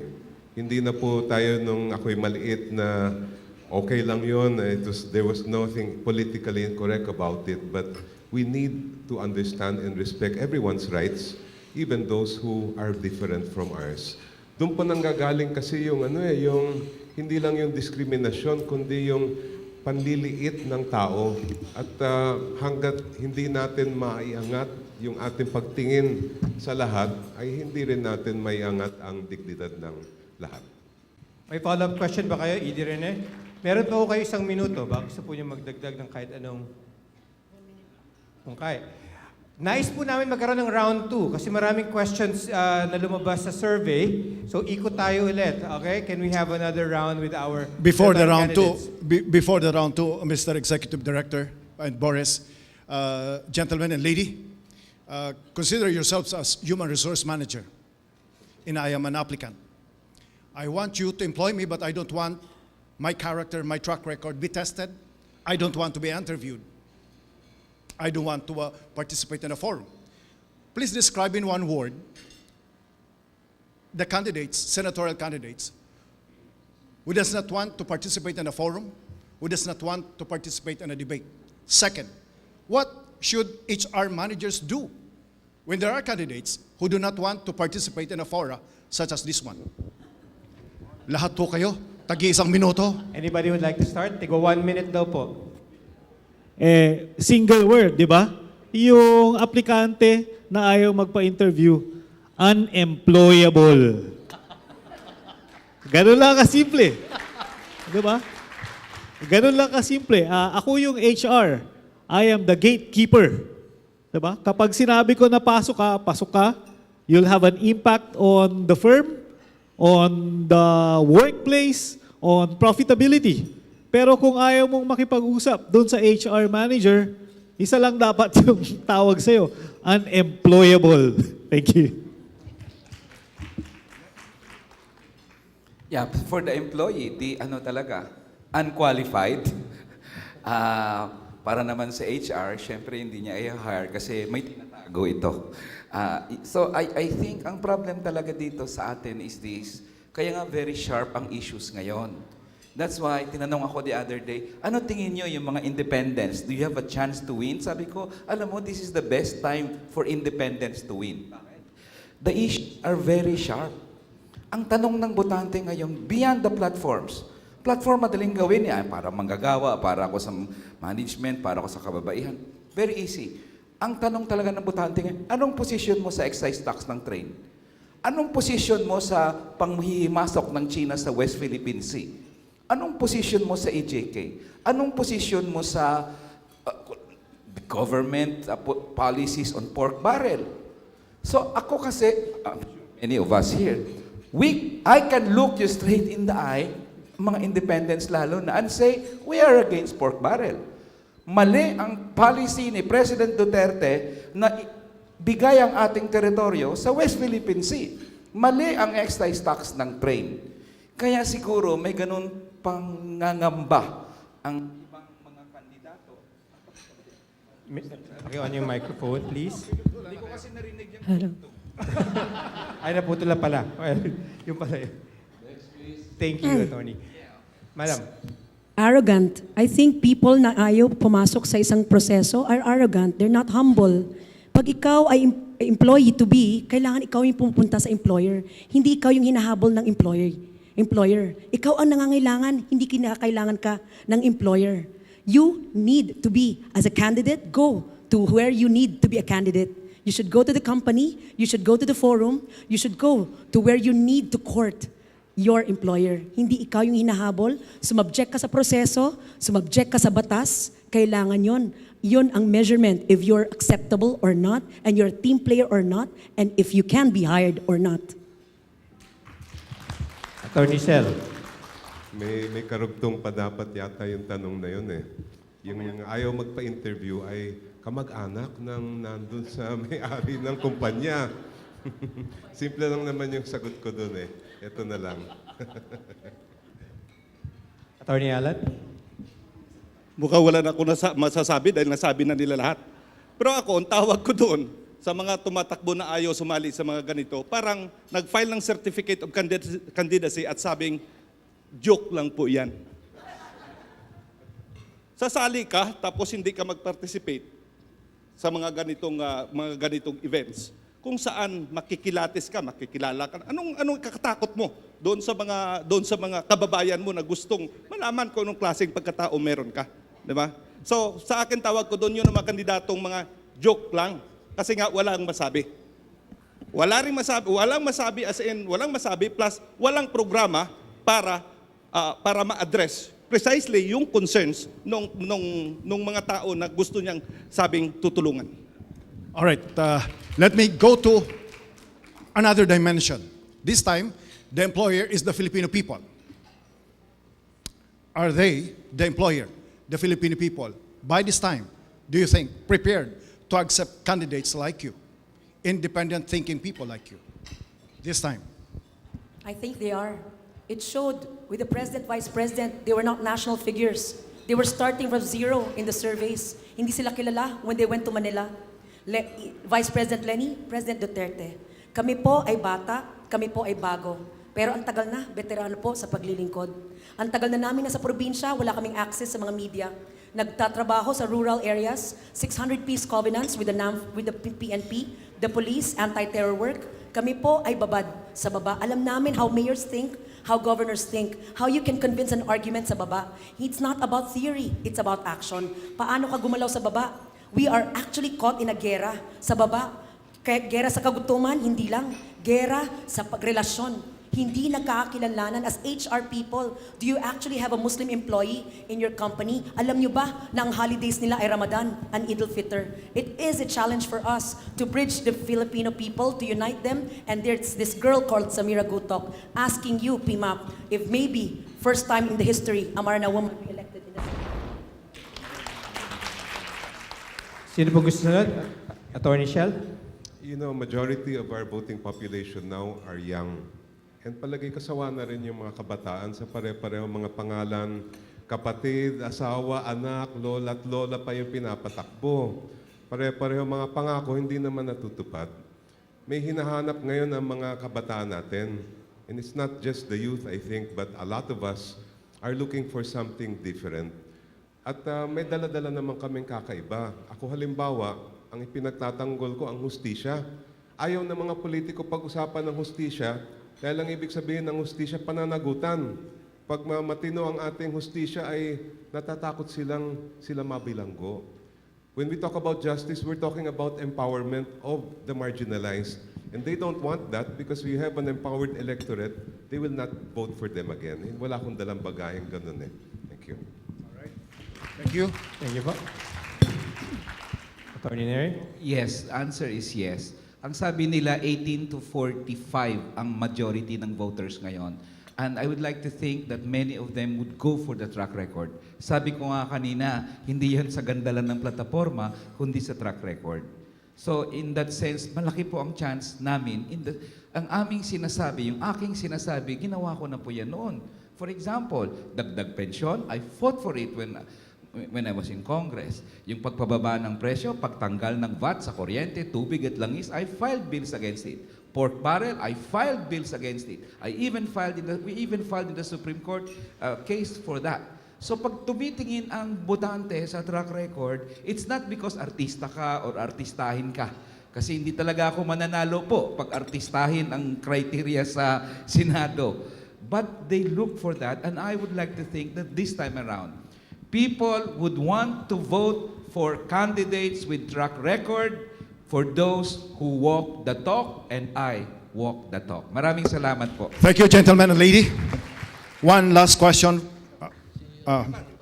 Attorney. Sagot daw si Attorney Alam na. Sige. Dalawa pa. Okay. Sa tingin ko, ready yung mga mamamayan. But ang problema, hindi kilala yung ibang mga kandidatong katulad namin.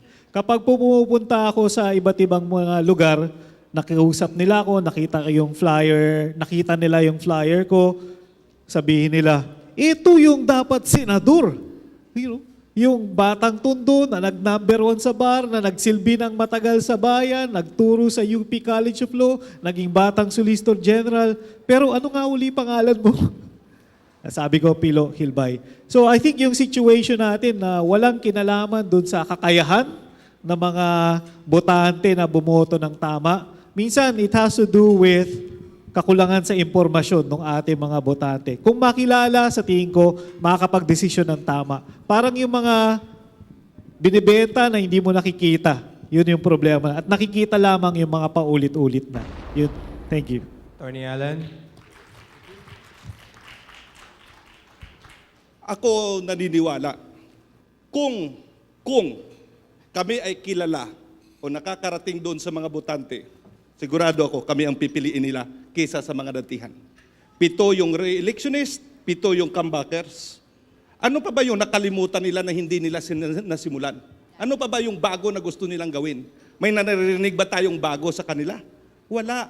Pero sa amin, maririnig ninyo, mag-create tayo ng OFW Investment Fund na may ROI na 12%, na igagarantiya ng Estado para hindi balustay. Yun na magsisilbing puhunan, makapag-generate ng enough jobs. Kami rin nagsasabi, i-reduce natin yung plunder na amount from 50 million to 1 million. Non-bailable. Instead na proof beyond reasonable doubt, ang i-require natin I preponderance of evidence para madali ma-convict. Third, i-nationalize ang minimum wage. Fourth, dapat may unemployment insurance. Kami lang nagsasabi noon. Sila walang sinasabing gano'n. So, kung alam lang ng taong bayan, kilala na si Atty. Montaño, sigurado ako, number 1 yan sa balutan nila. So, maraming salamat. Gano'n kami ka-confident. Kaya lang, wala kaming TV ads eh. Yusek Cesar, may isa pang tanong, di ba? One last question. In the last 2 surveys of SWS, five re-electionists, in the last 2 surveys, five re-electionists, 5 comebacking, 2 newcomers. I've not seen your name in the top 12, also in the top 16 or 15. In 30 seconds, what keeps you going? We start with Congressman Colmenares. I've not seen you in top 12, top 15, top 16. What keeps you going?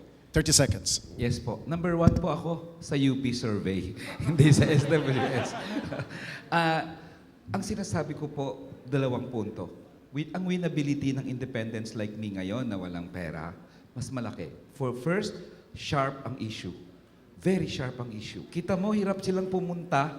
Hirap silang pumunta dito kasi hirap sagutin. Pangalawa po, track record ang in-insist namin. This time around, I believe the Filipino people will vote for those who fought the good fight before the election. Maraming salamat po. Attorney Shell, 30 seconds. What keeps me going is the fantastic reaction I'm getting on the ground, especially among the youth. First time ko narinig yung term na woke lolo. Sabi daw nila, woke lolo daw ako. Sabi ko sa anak ko, anong ibig sabihin nun? Tapos nung in-explain naman sa akin, sabi, okay naman pala yun. So it's really so inspiring and heartwarming to see them come up to me and tell me that they are inspired by what I'm doing.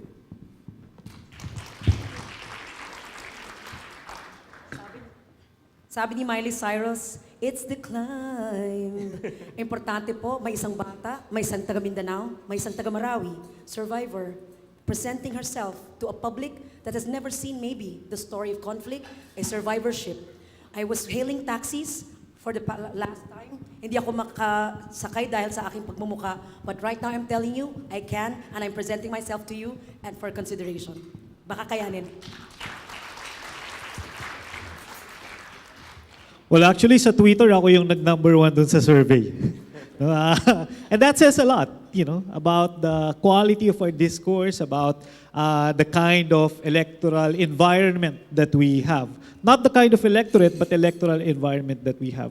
I resigned from a comfortable teaching position in UP to run for public office. Dahil sa tingin ko, kailangan din talaga ng mga bagong boses. It's a sacrifice I'm more than willing to make. Because it's a good fight. It's a right kind of fight. Thank you. Attorney Alan. What keeps me going? Paano ko una paniwalaan yung survey? Sa 2 survey, tingnan nyo, December at January, may pangalan bang Atty. Montaño doon? Alan Montaño? Wala. Hindi ako sinama ng Pulse Asia. Ganun ba? So, anong kredibilidad ng ganung klaseng survey? Tingnan ninyo. Anong justification na wala yung pangalan ko doon? Siguro baka hindi nila matanggap, baka ako number 1, hindi si Grace po. Yung mga kasamahan ko nasa huli. Di ba? Baka hindi nila matanggap sino tong Montaño, nasa number 1, wag natin i-publish to. Now, pero ako naniniwala dahil marami kami organized labor, mananalo kami sa eleksyon. Okay. 42 milyones ang botante. No worker. Okay, we still have time. Round 2 of the survey questions. Let's start with Ms. Sam.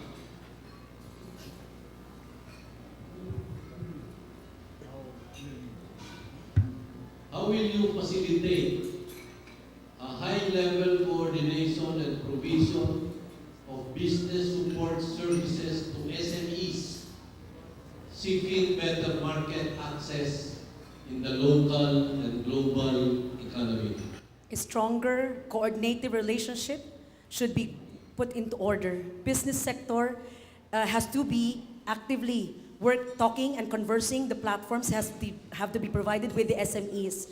Alam natin po, it should be SME. The way is financing SMEs. The way is to look into the needs of the SMEs, financing, incentives, bigyan sila ng tax exemptions. We need to present to the business sector a better platform, better incentive for them to support SMEs, coordinative mechanism, platform mechanism, oversight by the Senate to make these things happen. It has to be done, and we should, as Senate, find the way. It's not just the Go Negosyo, it's not just the physical structure, it really is about presenting itself as a platform, as a framework, na that is the way. That is the way to go, especially sa atin sa mga provinces. Ang daming brain drain, but there's also so much resources that can also be natural and human that can be harnessed, sir. SME is the way. You have any follow-up, sir? Wala na si Sir. No follow-up na, sir? Okay na, sir. Thanks.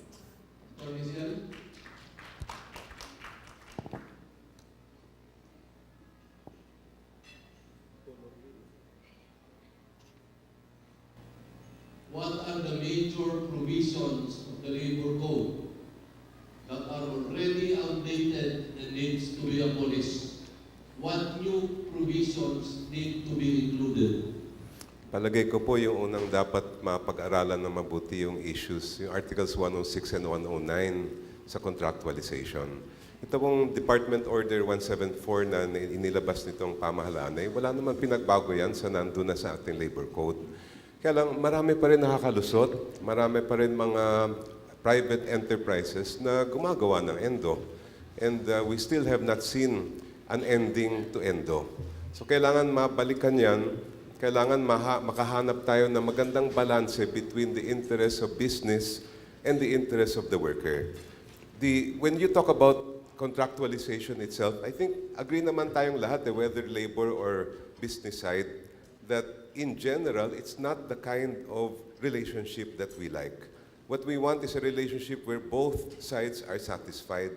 And obviously, the worker is not satisfied when his security of tenure is in jeopardy. So palagay ko, yan ang isang dapat mabalikan natin as far as the labor code is concerned. Second, yung issue ng minimum wage. Kasi right now, we peg our minimum wage parang subsistence level ang ating minimum wage at isa pang bagay ay regional ang pag-set natin ng ating minimum wage.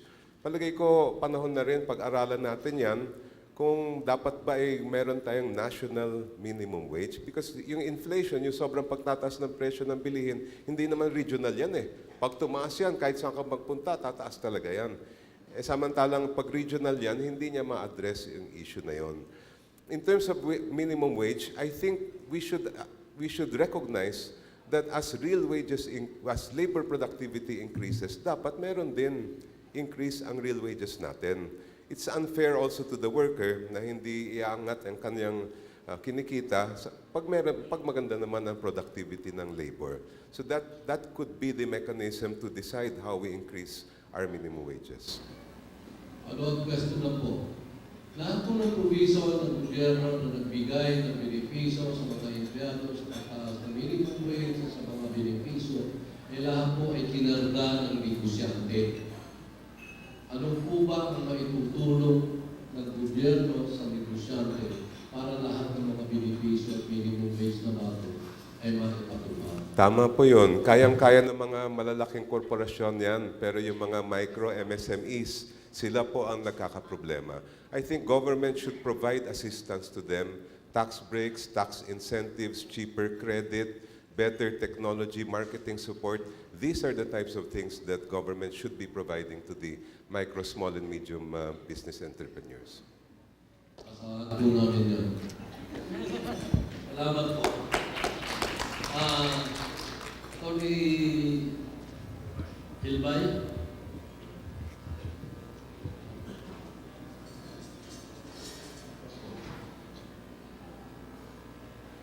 What are the employability competencies that Filipino employees need to improve on, and how can they help improve the employability of the Filipino workforce? Well, I think depende dun sa market, but I think the general competency that the Filipino workforce needs to have is facility with technology. The labor force is changing, the market is changing, and it's changing towards, well, a technology-based labor force. Earlier on, I talked about the gig economy. So you now have young people who are willing to be more flexible because they have the competency on their own. They have control over the information. They have control over the technology. I think that's what we need, no? To be able to help our young generation of Filipinos to become very facile with the language and the language of technology. I think we need to recognize a clear link between education and the future of our workforce. It's going to be technology-based. Today, for example, we hear about AI, how AI is going to displace a lot of our workers, even those in the BPO sector, those in the service industry, and it's going to happen, and it's going to happen soon. How fast is going to happen? 5-10 years. That is what we need to prepare ourselves. And the way to prepare ourselves with that kind of displacement of our labor force is by embedding in our education the future requirements of our labor force. And the way I see it, it's really facility with what's coming, facility with technology. That's why kailangan palakasin yung access, palakasin yung infrastructure. We need to have greater competition in the technology sector para lahat tayo umangat ng sabay-sabay. Otherwise, maraming maiiwan. It's a wave that's forthcoming. It's a wave that's going to displace a lot of Filipinos. That's why yung ating education sector must recognize, well, the next stage, which is the possible displacement and the rearrangement of our technology sector. So the only solution for that is preparation, and the only way to prepare is to prepare for that kind of a technology. Thank you.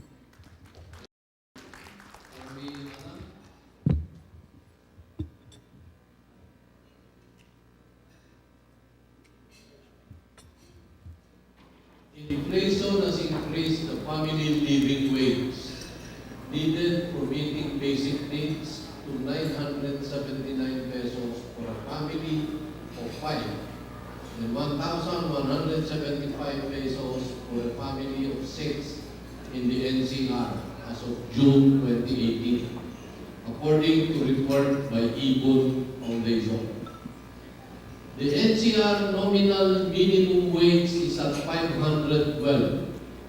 The wage gap will widen as inflation erodes the minimum wage.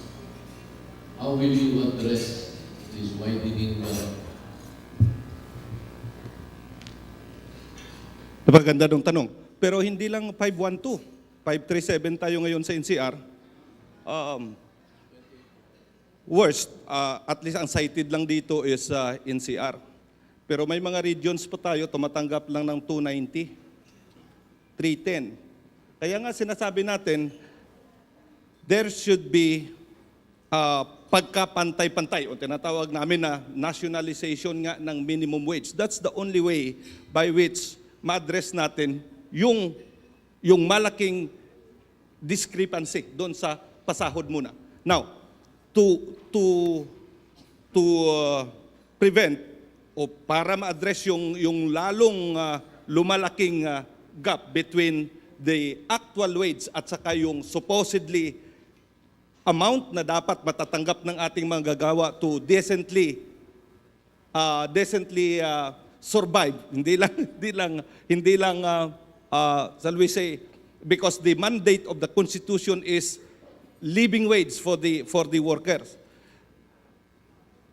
Ang isa, dapat matulungan ng gobyerno, una, pag mawalan ng trabaho, lalo na yung mawawalan ng trabaho, that's why dapat may ayuda sa gobyerno. There should be unemployment insurance. That's one. Second, doon sa mga tumatanggap ng sahod, sa totoo lang, medyo maswerte pa sila ng konti. But balikan natin. Medyo yung level ng tanong, medyo maswerte yung may mga tinatanggap na eh. Pero yung worst, yung wala pang tinatanggap. That's why ako naniniwala, we should really have to give focus on job generation. Dahil kung ina-address natin itong may mga tinatanggap na pero hindi natin tinitingnan yung walang mga tinatanggap, how can they survive? Yun ang, sir, medyo hindi responsive. Pero the way I look at it, kailangan talaga, it's really high time na ang gobyerno natin, yes, I agree with this Build program, pero since not enough, we have to find other ways and means tulad nga ng through OFW Investment Fund na yan, na magkaroon tayo ng puhunan, na makapagbigay ng puhunan doon sa mga gustong makapagnegosyo na makatulong sa ating mga magsasaka, makapag-create ng sustainable, decent job. Tingin ko yun lang talaga ang dapat gawin in the meantime. Of course, dapat na-address natin yung widening gap, pero tingin ko hindi yun ang personally, sorry, pero hindi yun ang tingin kong pinaka-urgent o pinaka-immediate na dapat i-address natin. The immediate one is really the creation of sustainable, decent job. So, maraming salamat, sir.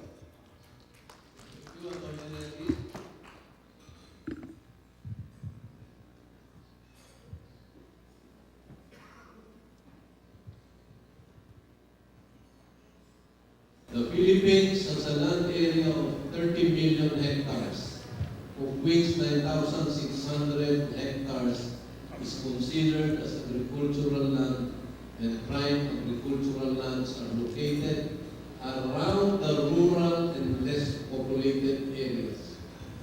Data shows that the country's agriculture does not perform together with the services and industrial sectors. What sustainable actions will you make in order to drive agricultural competitiveness, provide more employment opportunities, and lessen poverty in rural areas, particularly Mindanao, which is considered the breadbasket of the country with underdeveloped potential for agricultural exports? Salamat po. 6.9, almost 6.9% ang GDP growth natin noong 2016. 6.7 noong 2017, 2018. Ngayon, 6.1% na, bumababa po. Pero ang agriculture po, dismal. One of the most dismal records of agriculture. Di ata umabot ng 2%. Ibig sabihin talagang hindi siya naalagaan. Para sa akin, I filed a bill. Kailangan talaga ang genuine agrarian reform. Kailangan yon. Hindi ka talaga uunlad sa Pilipinas, hindi talaga uunlad yan hanggat hindi makaahon sa kahirapan ng almost 70% of our population. Pero hindi siya yung distribute mo lang yung lupa. Dapat government should help doon sa agrarian reform. Ano yun? Credit facilities, infrastructure, mechanization. I've always believed in mechanization of agriculture. Para sa akin po, kailang may general po akong paniwala sa economic strategy. I've always believed na ang kailangan ng Pilipinas is national industrialization. At kailangan dyan ang magsasaka at agriculture sa national industrialization. What is industrialization? Simply put, buhos kapital at suporta ang gobyerno sa lokal na negosyo at industriya. Para sa akin, yung foreign investor-driven economic strategy has been there, done that. Matagal nang ginagawa yon. I'm not against foreign investment. Pwede naman silang magkaroon dyan. But it should not be the main strategy of growth. Para sa akin, ang main strategy of growth, buhos kapital sa lokal na negosyo at industriya, yun dapat ang i-encourage ng gobyerno. So, coupled po yan. Pag magsulputan ang libo-libong pagawaan sa buong Pilipinas, that is employment. That will also spur agricultural development. Industrialization, fourth industrial revolution, that's one.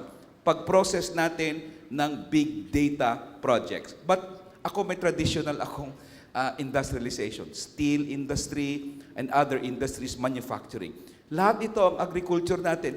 Hindi na tayo kailangan magbenta. Sabi ko nga, benta tayo ng asukal sa ibang bansa. Gawin nilang tsokolate, ibenta sa atin ng mas mahal. Bakit hindi tayo gumawa ng factory na ang ating asukal, tayo mismo ang gagawa ng tsokolate?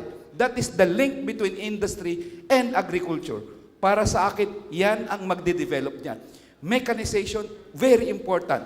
Hindi pwedeng walang mechanization ng ating mga magsasaka. And only an industrialized economy can provide that. It's about time that we produce what we need. Ang ating pangangailangan ngayon, pinoproduce ng ibang bansa. Ang ating bigas, yung tarification, I will vote no for that. vote no on that pag nasa Kongreso ako. Bilyon-bilyon babayad mo, pinapayaman mo ang magsasaka ng Vietnam at ng Thailand. Eh kung ibuhos mo na kayang bilyon na yon doon sa ating magsasaka. Yan po ang aking agenda sa Agriculture for Development. Salamat po. Alright, maraming salamat po. At sa pagpapatuloy po natin, eto na po talaga, we're getting the questions from the audience.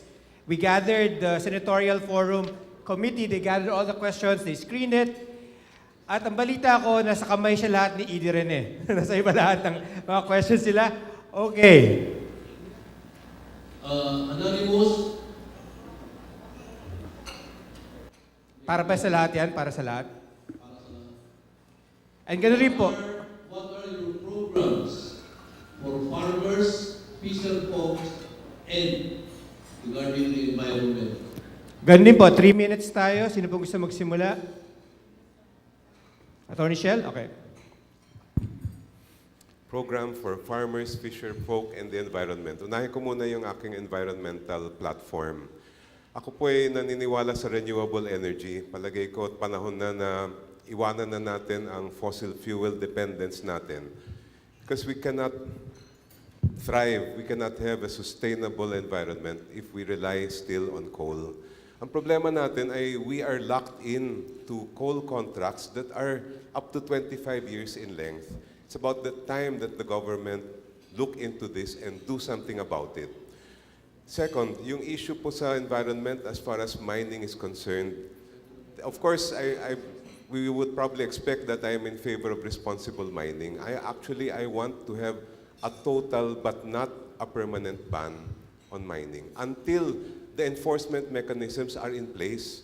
Because if we allow mining of any kind without the proper enforcement mechanisms, it's so likely to be abused. So kailangan mapaayos natin muna yung enforcement mechanism natin, and then maybe we can have responsible mining. In terms of our fisheries, we have 10 of the 13 fisheries, major fisheries in our country are already overfished. Nandiyan naman po yung legal framework. We have the Fisheries Code as amended. Ang problema naman doon ay yung pagpapatupad ng nasa batas. Kailangan, in fact, meron kami pending case ngayon dahil we want the government, the BIFAR, to enforce the laws so that there will be proper monitoring of commercial fishing vessels na pumapasok sa ating dagat munisipyo at inaagaw yung mga huli ng ating mga mangingisdang maliliit. In terms of for the farmers, of course, yung ako'y nalulungkot talaga na na-veto ni Presidente yung sa coconut levy, yung trust fund and the accompanying bill. Dapat yun, maisulong yun. Dapat maging batas. Yung matagal nang naghanap ng katarungan ang ating mga coconut farmers. Beyond that, however, I think, as Neri also said, we need to modernize farming. We need to provide more government assistance. Kasi ang pinakamahirap sa ating bayan ang mga magsasaka. And it is ironic, kasi sila naman ang balikat ng ating bayan, bakit hindi natin sila tinutulungan? There was one more, or have I addressed all three? Environment, farmers, fisher folk. Yeah, thank you. Okay naman po. Samira? Behind every farmer, behind every fisher folk is a family, is a wife, are children. Do they have scholarships? Do they have subsidies? They are the poorest of the poor. They till the land under the sun, ang init-init. Sila po ang bilis, nag-wrinkle ang mukha, walang moisturizer. Ang issue pa natin, ang fisher folk, sila po ang nagpakalayo na pinupuntahan. At sila pa ay nalilimitahan because we cannot even control our seas from the West Philippine Sea threat. Ang ating mga fisher folk are even limited. What of the till, what of the fish output, what of the land output do they have? Do they have rights over them? Do they have income from them? What is the protection for them? Anong health insurance for them? Are they given by the DSWD? Are they automatically subsidiaries? Or are they automatically beneficiaries of the 4-piece programming, sir? I don't think there's a law that gives farmers and fishermen prioritization in the 4-piece programming. Dapat sila po ang una sa listahan, hindi lang po ang mga kababaihan or mga pamilyang mahihirap, indigents. Dahil kailangan ng farmer and fisher folk are those that are prioritized in incentives. They are the rare species that are already dying because of lack of support in subsidy and in programming and in health support. Nakikita po rin natin na there are not enough second generation for fisher folk and farmers. In America, the farmers are honored. They have richness. They are wealthy. Dito, sila po ang kinakahiya. Sila po ang wala sa pintuan. Sila po ang walang bahay. Sila po ay ang walang lupa. Ano namang kahiyan? Ano ba naman tayong klaseng Pilipino kung mismo ang dapat nagpapakain sa atin ay yung pa ang tinatapon natin sa pintuan, walang programa, iniitsepwera. Ecosystem protection. As a solid waste management student of UP Diliman, importante sa akin po ang basura. We are becoming the dumping ground of other countries because we do not know. We do not know how to manage our trash. We do not know how our lifestyles can impact on climate change. Ang mga kabataan natin, bili ng bagong cellphone, bili ng kung ano ng bago. Hindi naman alam kung paano itapon. 95% of our waste outside the gate should be actually usable. They are usable and they are with utilitarian value.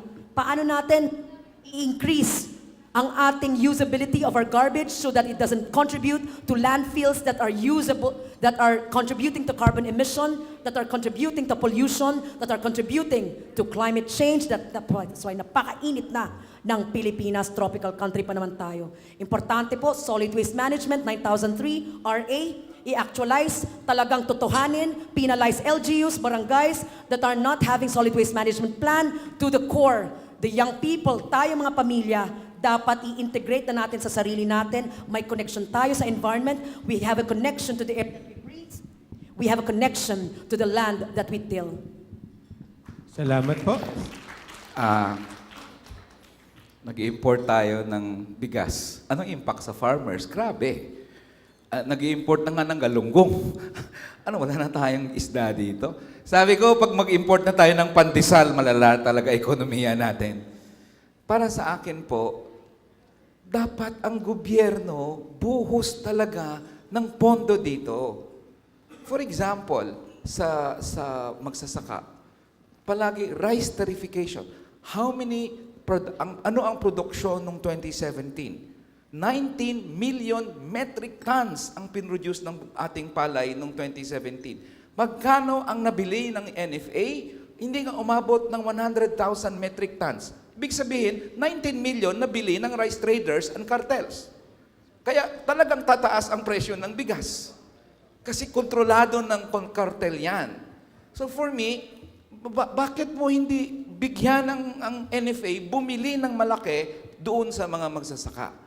So that's one. Secondly, nabanggit ko, rice tariffication, papasok dito yung mga bigas na subsidized ng Vietnam, subsidized ng Thailand, kaya mura. Sa kanila, libre irrigation fee. For a long period of time, ang irrigation fee, binabayaran ng magsasaka natin. May batas na nagbibigay na ng free irrigation, although may mga areas akong tinanong, hindi pa well implemented. Talagang hindi tayo makakakompete sa kanila pag ang gobyerno hindi tumutulong sa lokal na sektor ng agrikultura o ng fisher folks. Kaya para sa akin, we should devote more funds for that, but more than that, sa comprehensive plan na dapat nating igiit doon. So, for me, as long as nagbibilad ang magsasaka natin ng kanilang palay sa kalsada, wala po tayong patunguhan doon. Magkano ba naman magtayo ka ng dryer facilities? Magkano ba naman magtayo ka ng mga thresher facilities? Again, we go back to the plan and program for agriculture for our other resources. But more than that, I'll go back to corruption. Kasi palagi ang problema dyan sa budget na yan, we've always fought for bigger budgets sa education, bigger budgets sa agriculture, bigger budgets sa health, and all the social services, and that will promote the various sectors in our society. Palaging na-hijack ang budget po. That's why I've always believed budget legislation is one half of the work of any legislator, whether senador ka or congressman. Dapat you make sure that the public funds go into the proper place. Pero dahil sa korupsyon, dahil sa kung ano-anong nilalagay nila dyan na pork barrel and everything, instead napupunta sa magsasaka, napupunta sa bulsa. So it's not merely a question of a plan for agriculture, for fisheries, it's also a plan to rid government of corruption and rid government of all the abusive public officials. Maraming salamat po. Ay, salamat po. Attorney Pilo or Attorney Alan, sino ba gusto magana? I think we need to recognize that agriculture and farming is a matter of national security. Food security is a matter of national security. I think yun lang po yung equation niya. Again, we need also to recognize that the promise of land reform to give lands to the farmer is only the first step towards attaining food security. Hindi natin pwedeng bigyan lang ng lupa yung ating mga magsasaka tapos iwan natin sila sa ere. Kailangan merong support dun sa ating gobyerno para sila makapagsama-sama dun sa ibang mga magsasaka at mapalakas nila yung pwersa nila. There's a strong relationship between technology and productivity. So hindi pwede na binigay mo lang yung lupa dun sa mga magsasaka pero wala silang technology support. And we know that technology support can only come from the government. So I think the policy is rather clear. As Solicitor General, I was instrumental in bringing 71 billion in coconut levy funds into the public treasury. When I was Solicitor General, mayroong mga iba't ibang kaso tungkol dun sa coconut levy funds. What we tried to do was to separate those cases and kinuha na namin yung 71 billion para sigurado na magamit na siya ng ating gobyerno. And that was, I think, in end of 2014. No? End of 2014. Kaya sa akin, it's taken so much time para magamit ng ating gobyerno yung pera para dun sa mangnyunyog na yon. Sabi nila, justice delayed and justice denied. That cannot be more true when it comes to our coconut levy farmers. And so I don't understand why the President, despite the cooperation from Congress, has decided to veto the use of the coconut levy funds for our farmers. Kasi nandiyan na yung pera, matagal nang pinag-usapan, hindi pa rin gagamitin yung pera. So justice delayed is justice denied para sa mga coconut levy farmers. And as a senator, I will try to make sure that those funds are used for our small coconut farmers dahil sila yung talagang nangangailangan ng suporta para sa sarili nila. When it comes to fishing, as Solicitor General, I argued for traditional fishing rights in the West Philippine Sea. Naganap kami sa loob ng 1 linggo ng mga mangingisda doon sa Pangasinan at doon sa Zambales dahil takot sila na makipag-cooperate sa gobyerno. If you're going to look at the decision in Philippines versus China, makikita niyo doon sa paragraph or doon sa footnote 772, yung pangalan ng mga mangingisda na nakumbinsi namin na magbigay ng testimonya para sabihin na since time immemorial, for so long as they can remember, nangingisda na sila doon sa Bajo de Masinloc. Napanalo namin yung kaso na yon at Sorry po, but yeah. Attorney Alan. Alam nyo, sa tanong na ito, parang naninikip. Kayo umuyuko lang ako dahil siguro sa lahat ng mga nandito sa harapan, sa 5 kami nandito, at sa lahat ng 61 iba pa, tanging si Atty. Montaño lang siguro makapag-relate dahil ako lang yung tanging anak ng isang pisanting magsasaka na tumatakbo sa Senado. I-check nyo lahat yan. Hindi ko kinakahiya yan. Si Atty. Montaño lang ang tanging anak ng isang pisanting magsasaka. Sinuwerte lang ako naging abogado dahil sa scholarship din ng Federation of Free Workers. In short, ako'y naging abogado dahil sa mga manggagawa, kaya utang ko sa mga manggagawa. Anyway, that's beside the point. Pero ang pinakapunto is, kaya sabi ko nanikip ang dibdib ko, just imagine, we are an agricultural country, lahat ng farm inputs, for instance sa Mindanao, walang abono kang mabibili, walang barkong dumadaong sa Jensan o Davao, lahat yan galing Cagayan de Oro. In short, kontrolado ang presyo ng fertilizer. Maiikling apelyido lang ang may control niyan. Right?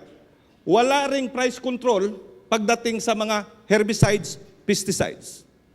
Pero pagdating sa produkto ng farmers, tingnan mo. Sa ngayon, ibabalik ko lang yung tanong sa inyo. For instance, ang Century Canning Corporation sa Jensan, damin sila, tuna flakes, may mga adobo flakes, whatever. Nangangailangan sila ng bill paper o itong mga malalaking sili. Alright, nagkukonsumo yan ng 20 tons a week ng ganong sili. Ang ating farmers, pag magbenta ng kanyang produkto, 35 to 40 pesos lang per kilo. Whereas ang bili ng Century Canning is 120 pesos. Bakit hindi mai-connect ng gobyerno yung produkto ng farmers sa end users? In the process, kikita yung ating farmers. That does not only apply doon sa mga bill paper farmers. Ganon din sa mais. Ang feeds hindi bumababa ng 34, 35 pesos. Pero ang bili sa farmers, 9 pesos. Sinong kumikita in the process? Now, worst, with this rice tariffication, babaha ang bigas, hindi kikita ang farmer. Ang kinakabahan ko, kung mag-shift ang farmer sa ibang produkto. Magsishift sa kasaba. Ang kasaba hindi pwedeng maging substitute sa feeds para sa mga fingerlings, mga isda. Yung sabi nyo kanina, maapektuhan yung ating mga maliliit na mangingisda dyan. Ngayon, sa ngayon, darating ang araw, right, na hindi na magtatanim ng pala yung ating mga rice farmers. Anong gagawin natin sa Vietnam, sa Thailand, sabihin nila, hindi na kami mag-i-export sa inyo, gigirahin natin. Or sasabihin nila, 5 years from today, sabihin nila, ang 1 kilo ay 1,000,000 ang kilo. Anong gagawin natin? Dahil sila nagpo-produce, wala tayo, hindi tayo nagpo-produce. Dapat pag-isipan nung mga nasa gobyerno yung kanilang mga hakbang na gagawin. Itong pag-abolish sa NFA, again, that's another. Maraming salamat po. Alright, isang malakas na palakpak sa lahat ng ating guest. Isa pang malakas na palakpak sa ating mga panauhin. Bago tayo magpaalam at kung ano man ang closing statement, pwede hubang tawagan at tumayo si Ma'am Ellen Folido. Palakpakan ninyo si Ma'am Ellen Folido. Siya ho ang Vice President ng Human Resource ng Manila Broadcasting Company and Group. She is supervising 200 stations nationwide. Nasaan si Marvin Adolfo? Marvin, nasa labas ka ba o nasa loob? Si Leo Gelor. Nandito ba si Leo? Nasa labas yan din dalawa. Ma'am Ellen represents everyone, Marvin and Leo. In 1 minute, ano ang masasabi nyo kay Ma'am Ellen at sa lahat na nandito? Ano ang taya nila sa eleksyong ito? Bakit hindi dapat natatapos sa ganitong forum ang commitment, ang issue, ang pakikipagsalamuha at involvement sa eleksyong ito? Ang tanong, ano ang taya ng mga HR managers sa eleksyong ito? 1 minute. We start with Attorney Congressman Colmenares. Actually, ang issue po dito sa eleksyong ito, major policies. Halimbawa, Chacha. Kung sino ang senador mo, depende dyan ang boto niya sa Chacha. Halimbawa, China. Hayaan mo bang maubos ang resources natin sa West Philippine Sea? Will we continue that policy? I am against this Chacha. I am against this Chinese incursion, allowing China to grab our territories in the West Philippine Sea. Yan po ang nakataya sa eleksyong ito. So sabi ko nga, even if you are pro-Duterte, it is beyond President Duterte now. Future ng next generation po ang nakataya dito. Pag mag-chacha tayo, pag ubusin ng China ang West Philippine Sea. That's why you really need to transcend your personal loyalties to temporary presidents. At dapat ang taya dito is the future. Kaya hinihingi namin, yan ang iboto natin sa darating na halalan, ang future ng ating mga anak. Maraming salamat. Thank you, Attorney Nery Colmenares. Attorney Jokno, they are not just human resource managers. They are also citizens of this republic. Ano ang taya nila sa eleksyong ito? Hindi po ito ordinaryong eleksyon. Marami talaga nakasalalay dito sa atin darating na halalan. It's not just the economy.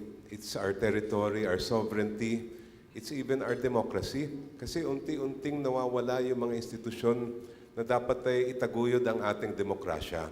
Nakita naman natin yung nangyari halimbawa sa Commission on Human Rights, yung pag-atake sa ilang senador, yung pati pag-atake sa ating Commission on Audit, yung atake sa ating mga media organizations, ay one by one nawawala ang sinasabi natin democratic space. In fact, ang naiiwan na lang na pwedeng manindigan para sa atin lahat, ang Senado. Kaya it's so crucial, napaka-vital itong halalan, lalo na pagdating sa Senate. Thank you. All right, Sam, they are not just human resource managers. They are also helping shape the future. They are also citizens of this republic. Ano ang taya nila sa eleksyong ito? Bawat isa sa kanila ay naglalakad, nagra-ride ng sasakyan, labas ng kanilang opisina every day. I'm sure you don't want to see any blood stain or any dead body in front of you.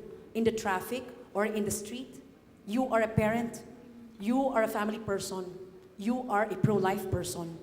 Every bomb that is spent, every fighting that is invested on when you fight airstrikes in the CPP areas, in the Moro areas in Sulu, is a money outside basic services. It's a money outside poverty programming.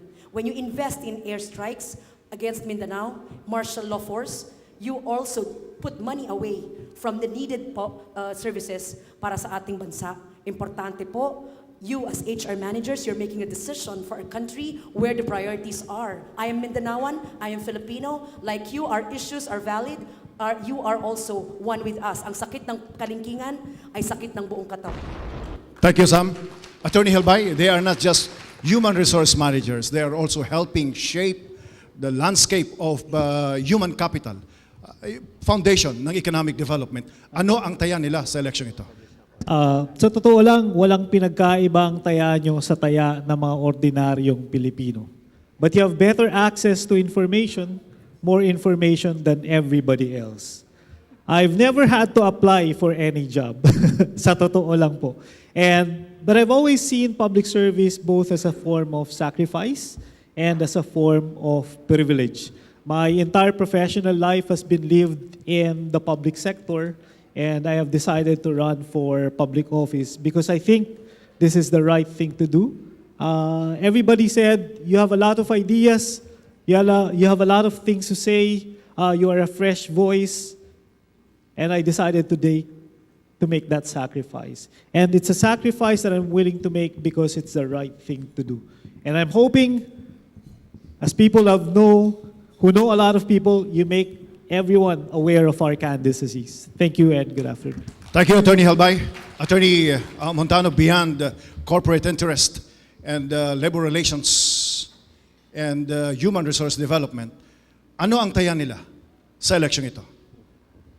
Itong ating mga HR managers, maliban sa mga teachers, ito yung mga class ng citizens na makapag-influensya sa minds ng ating mga manggagawa in a given establishment. Kung gusto natin na ang future natin ay gaganda, I challenge you to be actively involved in campaigning in favor of those who are willing to embrace their responsibility. Pag nagpabaya tayo, kasama tayo na i-blame kung ang mga mananalo ay yung mga hindi nga kwalipikado. So that's why you have chapters nationwide. Why not also gather a forum like this?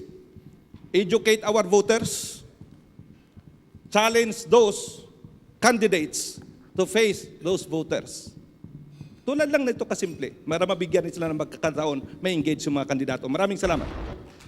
Maraming salamat po. Yusek Cesar, salamat po sa mga spontaneous interjection po ninyo. Balik tayo dun sa audience question.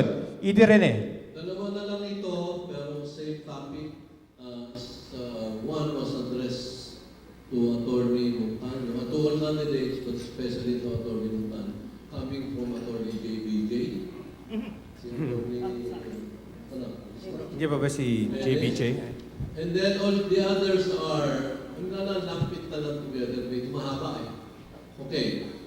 The question, a man and a woman, build his own shelter and gathered his own food.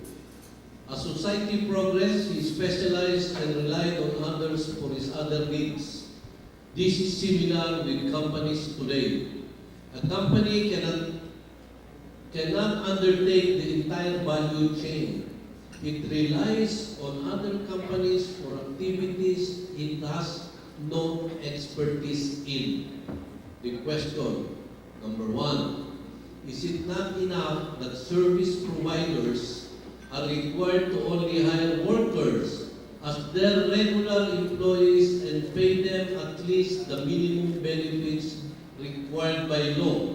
Do you really need to force the principals, in quotation, to absorb such workers and undertake the activities on their own? Question 2. By supporting calls for principals to absorb workers, of service providers, are you not giving false aspirations to these workers which will only disturb industrial peace? Number 3, are you not forcing these principals to automate or mechanize operations or have products manufactured abroad, and thereby industrial peace is threatened? And from Attorney JBJ, the Philippines has suffered a downturn in the latest global competitive index of the World Economic Forum. 2 minutes each, please.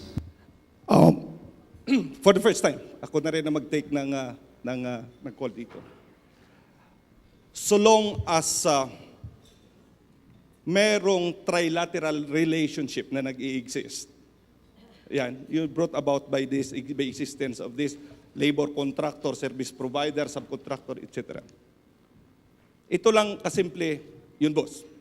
May nakausap akong isang single mom, nang tinanong ko, simple lang, ma'am, as an agency worker, ano ang wish mo sa buhay? Simple lang ang sagot. Attorney, sana mayroong katiyakan man lang kahit na sa oras ng pag-uwi ko. Ganun na kasimple ang sagot. Parang walang meaning. Napakababaw. Pero that only goes to show, so long as may trilateral relationship at ang employer ay ang agency at hindi siya, ang employer ay hindi yung beneficial na principal. Alright? There may be instances, sabihin ng principal, kayo mga agency workers, kailangan natin ng overtime mamaya dahil meron tayong gagawing urgent. Or anything. Or halimbawa, isang hotel, isang restaurant. Sabihin, meron tayong event. Sabihin, boss, hindi pwede, uuwi ako. Do you think the following day may trabaho pa yung tao? Simple lang gawin ng principal, ayoko ng mukha niyan. Agency, palitan mo bukas yan. That could be very possible because after all, magdemanda man yung tao, the agency has 6 months within which pwedeng ilagay sa floating status yung tao. So you see, the situation really calls for dapat tuldukan yung ganong klaseng sitwasyon. Alright? Mukhang mababaw yung sample, pero that in itself describes how vulnerable the situation of the workers are under a trilateral relationship. Thank you, sir. Madam Samira? Yes po, ang habol naman natin, productivity, profitability. Pero, third component, harmony. Yes po, representasyon ng workers vital. Ang importante po, yes, relasyon, yes, respeto, alam, may certainty nga. But in the global workplace, at sana po sa atin, meron ng flexibility of working arrangements, kinikilala na po sa global economy. Yun nga po, hindi nga nila alam kung kailan mawawala sila. So globally, it's already recognized. Kailangan na po ang ating outdated labor code at tingnan na rin ang ating security of tenure, yun ang ating titingnan. That should be reviewed. How both parties, employer, employee, ay magkakaroon ng coming into terms. Importante po, there is a certain amount of certainty in the life of an employee. Salamat po. Attorney Sel, gusto po niyo? Wala naman po akong problema sa outsourcing halimbawa ng mga aspeto ng negosyo na hindi naman siya usually regular and desirable in the regular course of business of that company. So for example, you talk about security, maintenance, janitorial types of services. That's not a problem. Yung nakikita kong problema, yung gagamitin nila yung ganong klaseng mekanismo para palitan yung mga empleyado nila na talagang kailangan nila sa kanilang negosyo. Tapos ifa 5-month nila, yan ang talagang endo na dapat pagbawalan natin. And that's the type of practice that is not conducive to good relations between management and labor. So sa akin ay yun ang talagang kailangan mabigyan ng pansin ng ating pamahalaan. At kahit na maraming question pa rin halimbawa dito sa DO 174, maski ang problema natin dyan ay there is not enough personnel sa DOLE to implement it. So marami pa rin nakakalusot sa mga illegal o illicit contractual relationships, and that should stop. So aside from looking at the law itself, we have to look at how it's being implemented. Thank you. Attorney Neri. Yes. kaya nabanggit ko kanina dun sa issue ng contractualization, sabi ko nga hindi naman ako absolutist. For example, yung kumpanya nyo, kailangan talaga ng IT expert. Yung kumpanya nyo walang ganong knowledge Pwede ka bang mag-hire ng consultant yan on a project basis? Why not? So sa akin, ina-admit ko yon.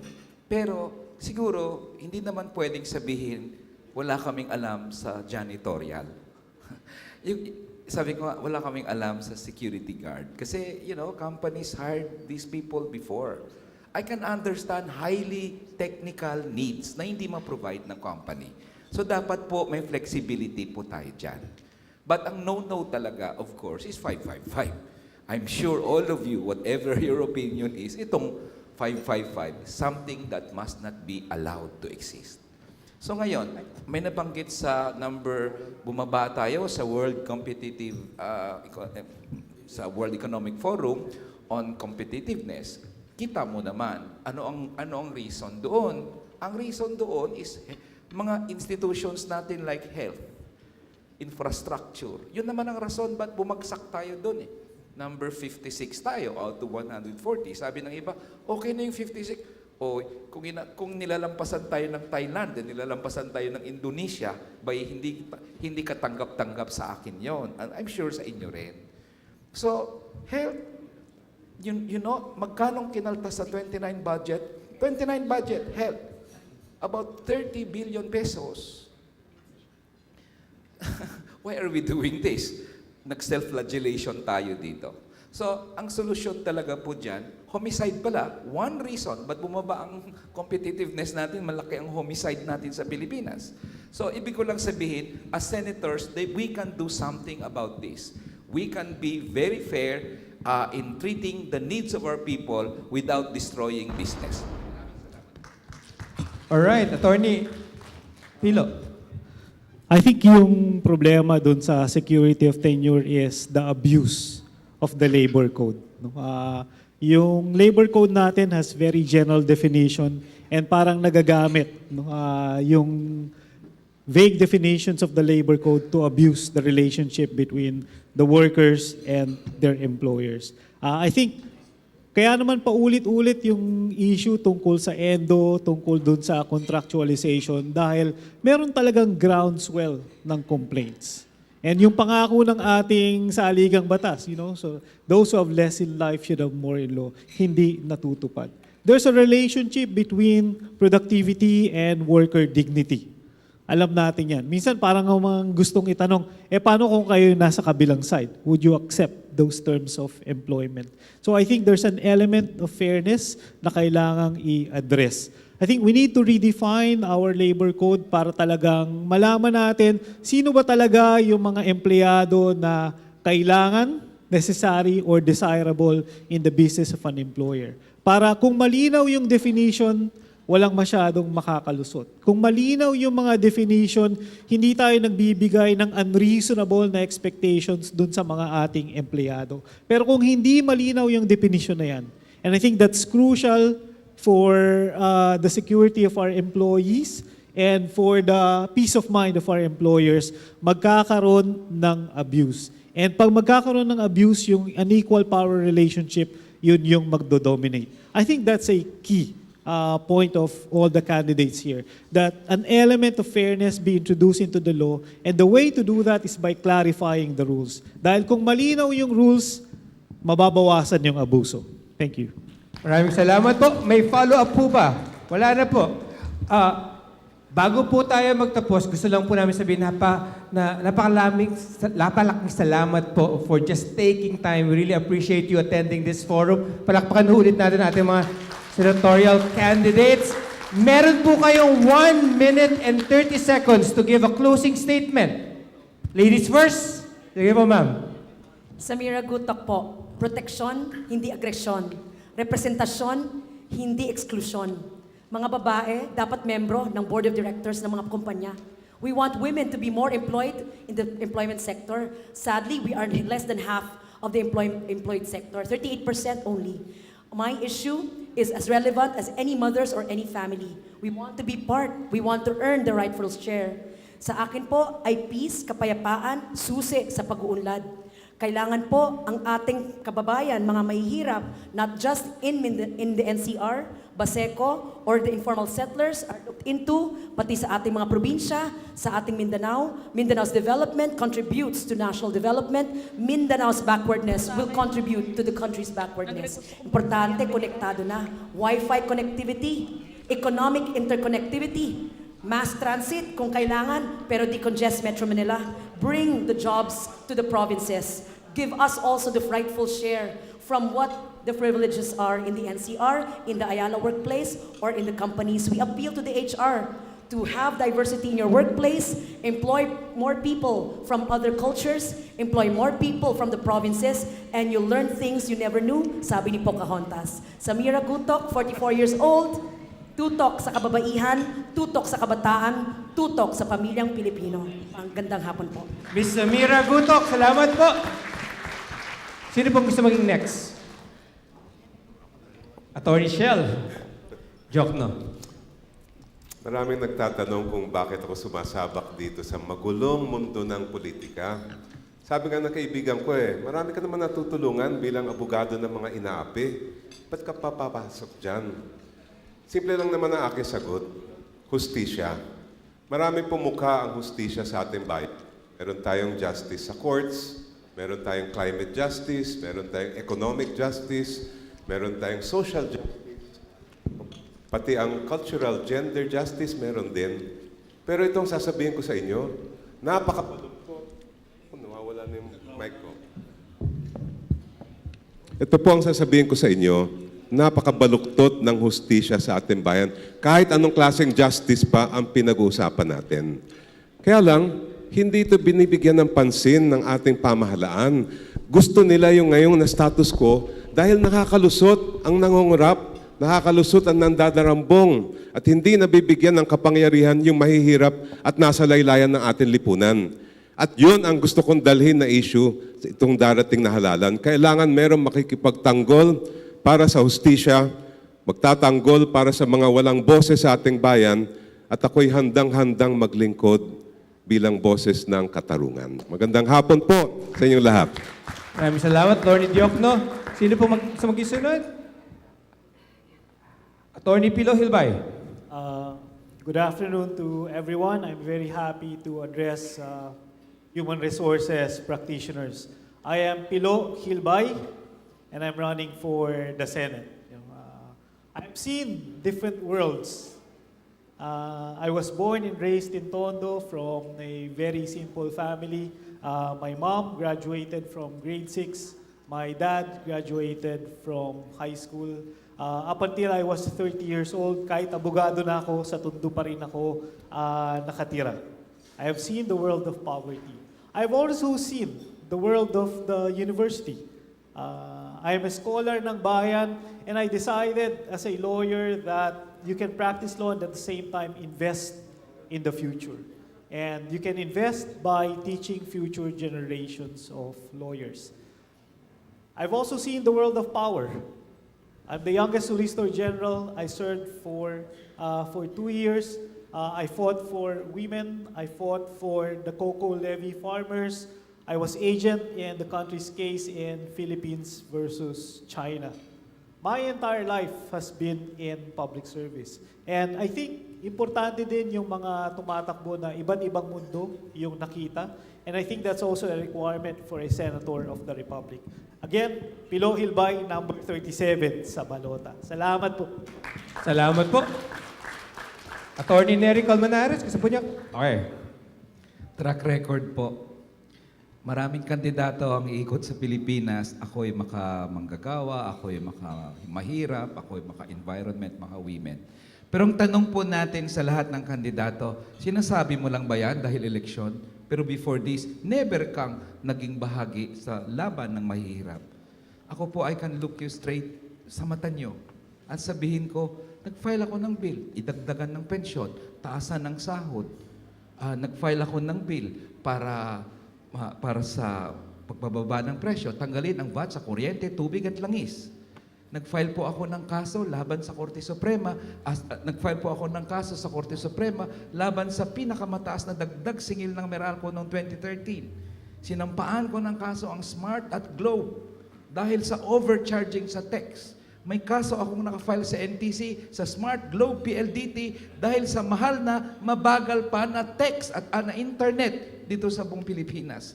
Filed a case against China's joint exploration of the West Philippine Sea as early as 2008. I walk the talk. Yun po ang masasabi ko sa inyo. Hindi ko sinasabi ito dahil eleksyon. Si Nery Colmenares, ipinaglalaban kayo, may eleksyon man o walang eleksyon. Naging kakampi niyo ako sa Kongreso, ngayon maging kakampi niyo po ako sa Senado. Maraming salamat po. Thank you po, Congressman. And finally, Attorney Alan Montano. Ako po si Atty. Alan Montaño, tubong South Cotabato, pero ang aking mga magulang parehong galing Iloilo.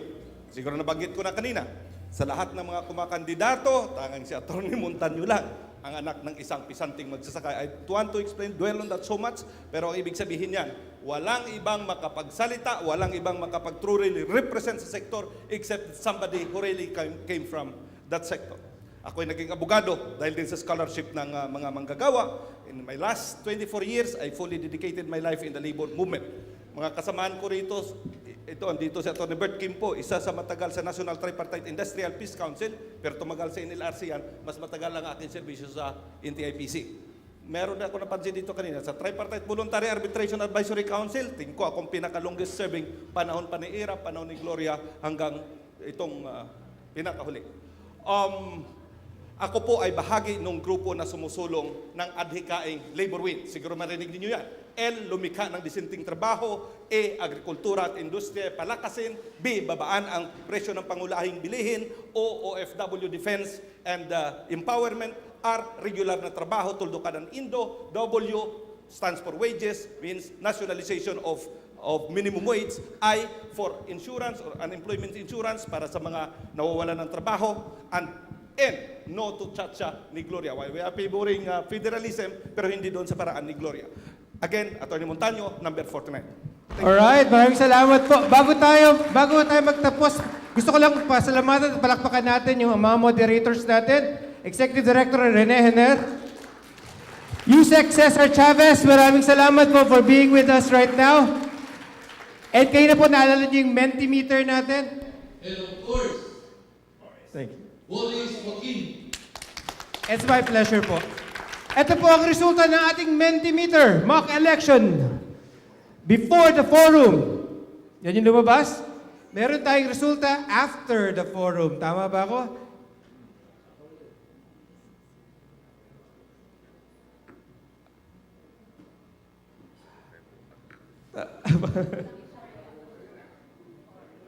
Boto ulit kayo. Medyo nila, medyo slow lang ang internet. Kaya dapat talaga isa sa mga bills na ipasa natin ay Mabilis na internet.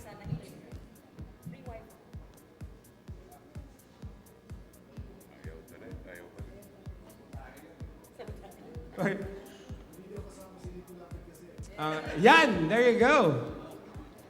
The people, the attendees of the 643rd General Membership Meeting have spoken. Umadar pa, may mahabol pa.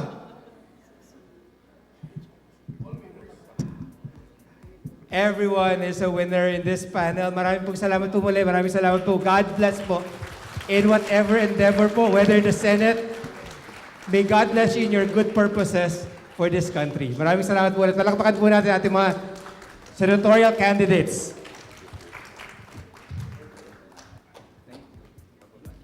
May picture taking daw po muna yata on stage. Salamat po. Salamat for the opportunity. Sir, related ka kay Kaloy. Yes. Kasama ko San Miguel. President, thank you so much. Please help us, sir. Thank you. Ma'am, salamat po. Yes, sir. Thank you so much. Salamat po. Yusek, Idi Rene, isang nandun po muna. Isang picture taking daw po muna sa harapan. Done, really. Very good. Dito na po, dito na po. Stay na po, stay in front. Stay on stage. President Jerry, kami po kayo.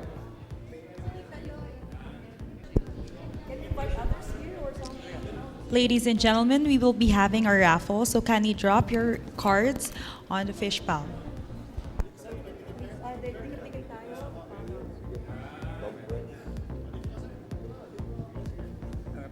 Video rin, hindi ka kita dyan.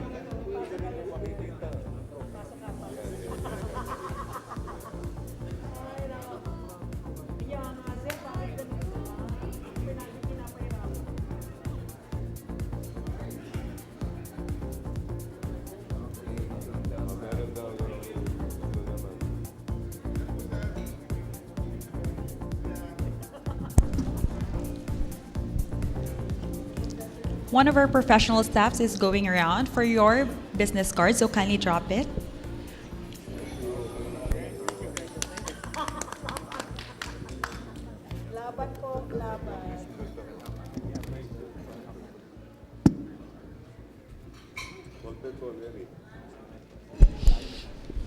Kindly prepare your business cards. Again, ladies and gentlemen, please drop your business cards.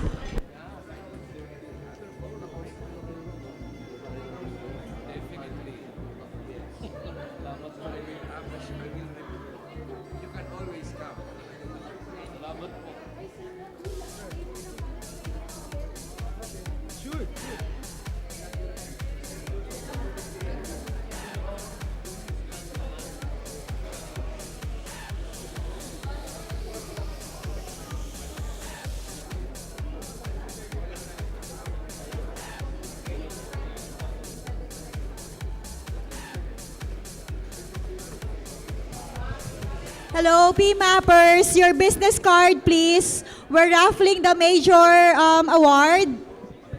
Carol, where are you? Please put your business cards.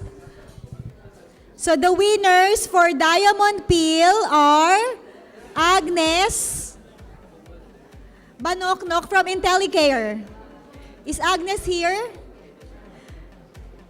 Dinah Loomis, she's no longer here. Marilu Abus from Notre Asia. Marilu? Not here? Okay. We'll just email and inform the winners. Can I have the business card so we can draw the winner for overnight stay and free AC registration fee? All business cards here? Sayang yon. Sir ID, pwede? Ay, ayoko, mapipili na kita. Okay, I'll draw the winner now.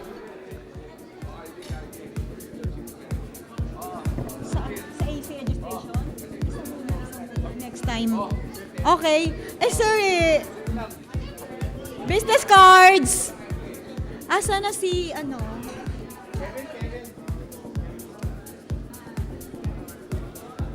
Bernadette. We will have the wellness moment breathing exercise next GMM.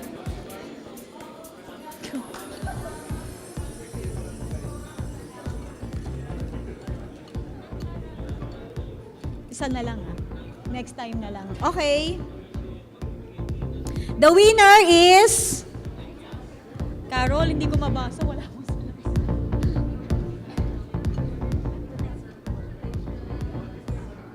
The winner for 56 PMAP Annual Conference registration with overnight accommodation at Waterfront Hotel from First Oceanic Property Management Incorporated. Miss D. Malabat. Wow! Thank you for staying and congratulations! Naka-register ka na, may hotel accommodation ka pa. Please, come. Okay, one more GC from Team Journeys. Teka, mag-picture muna tayo.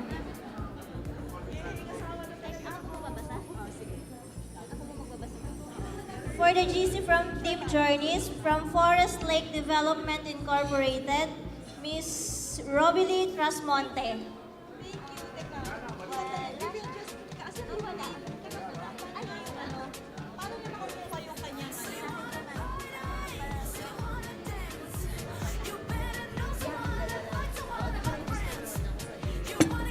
Congratulations.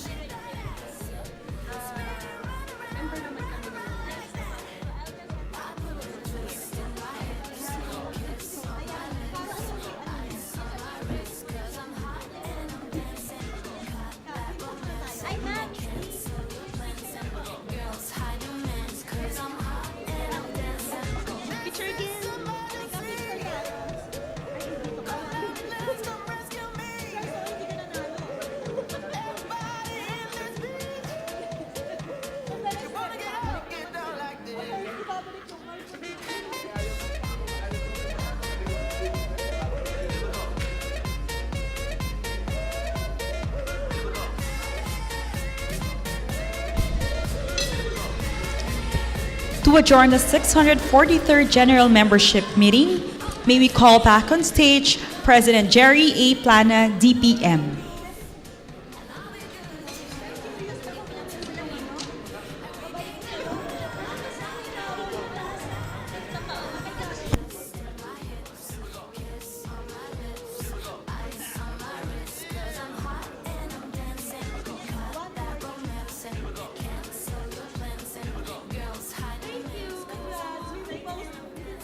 Isa, what will I do?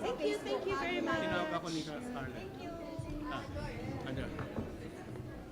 I now adjourn the 643rd General Membership Meeting.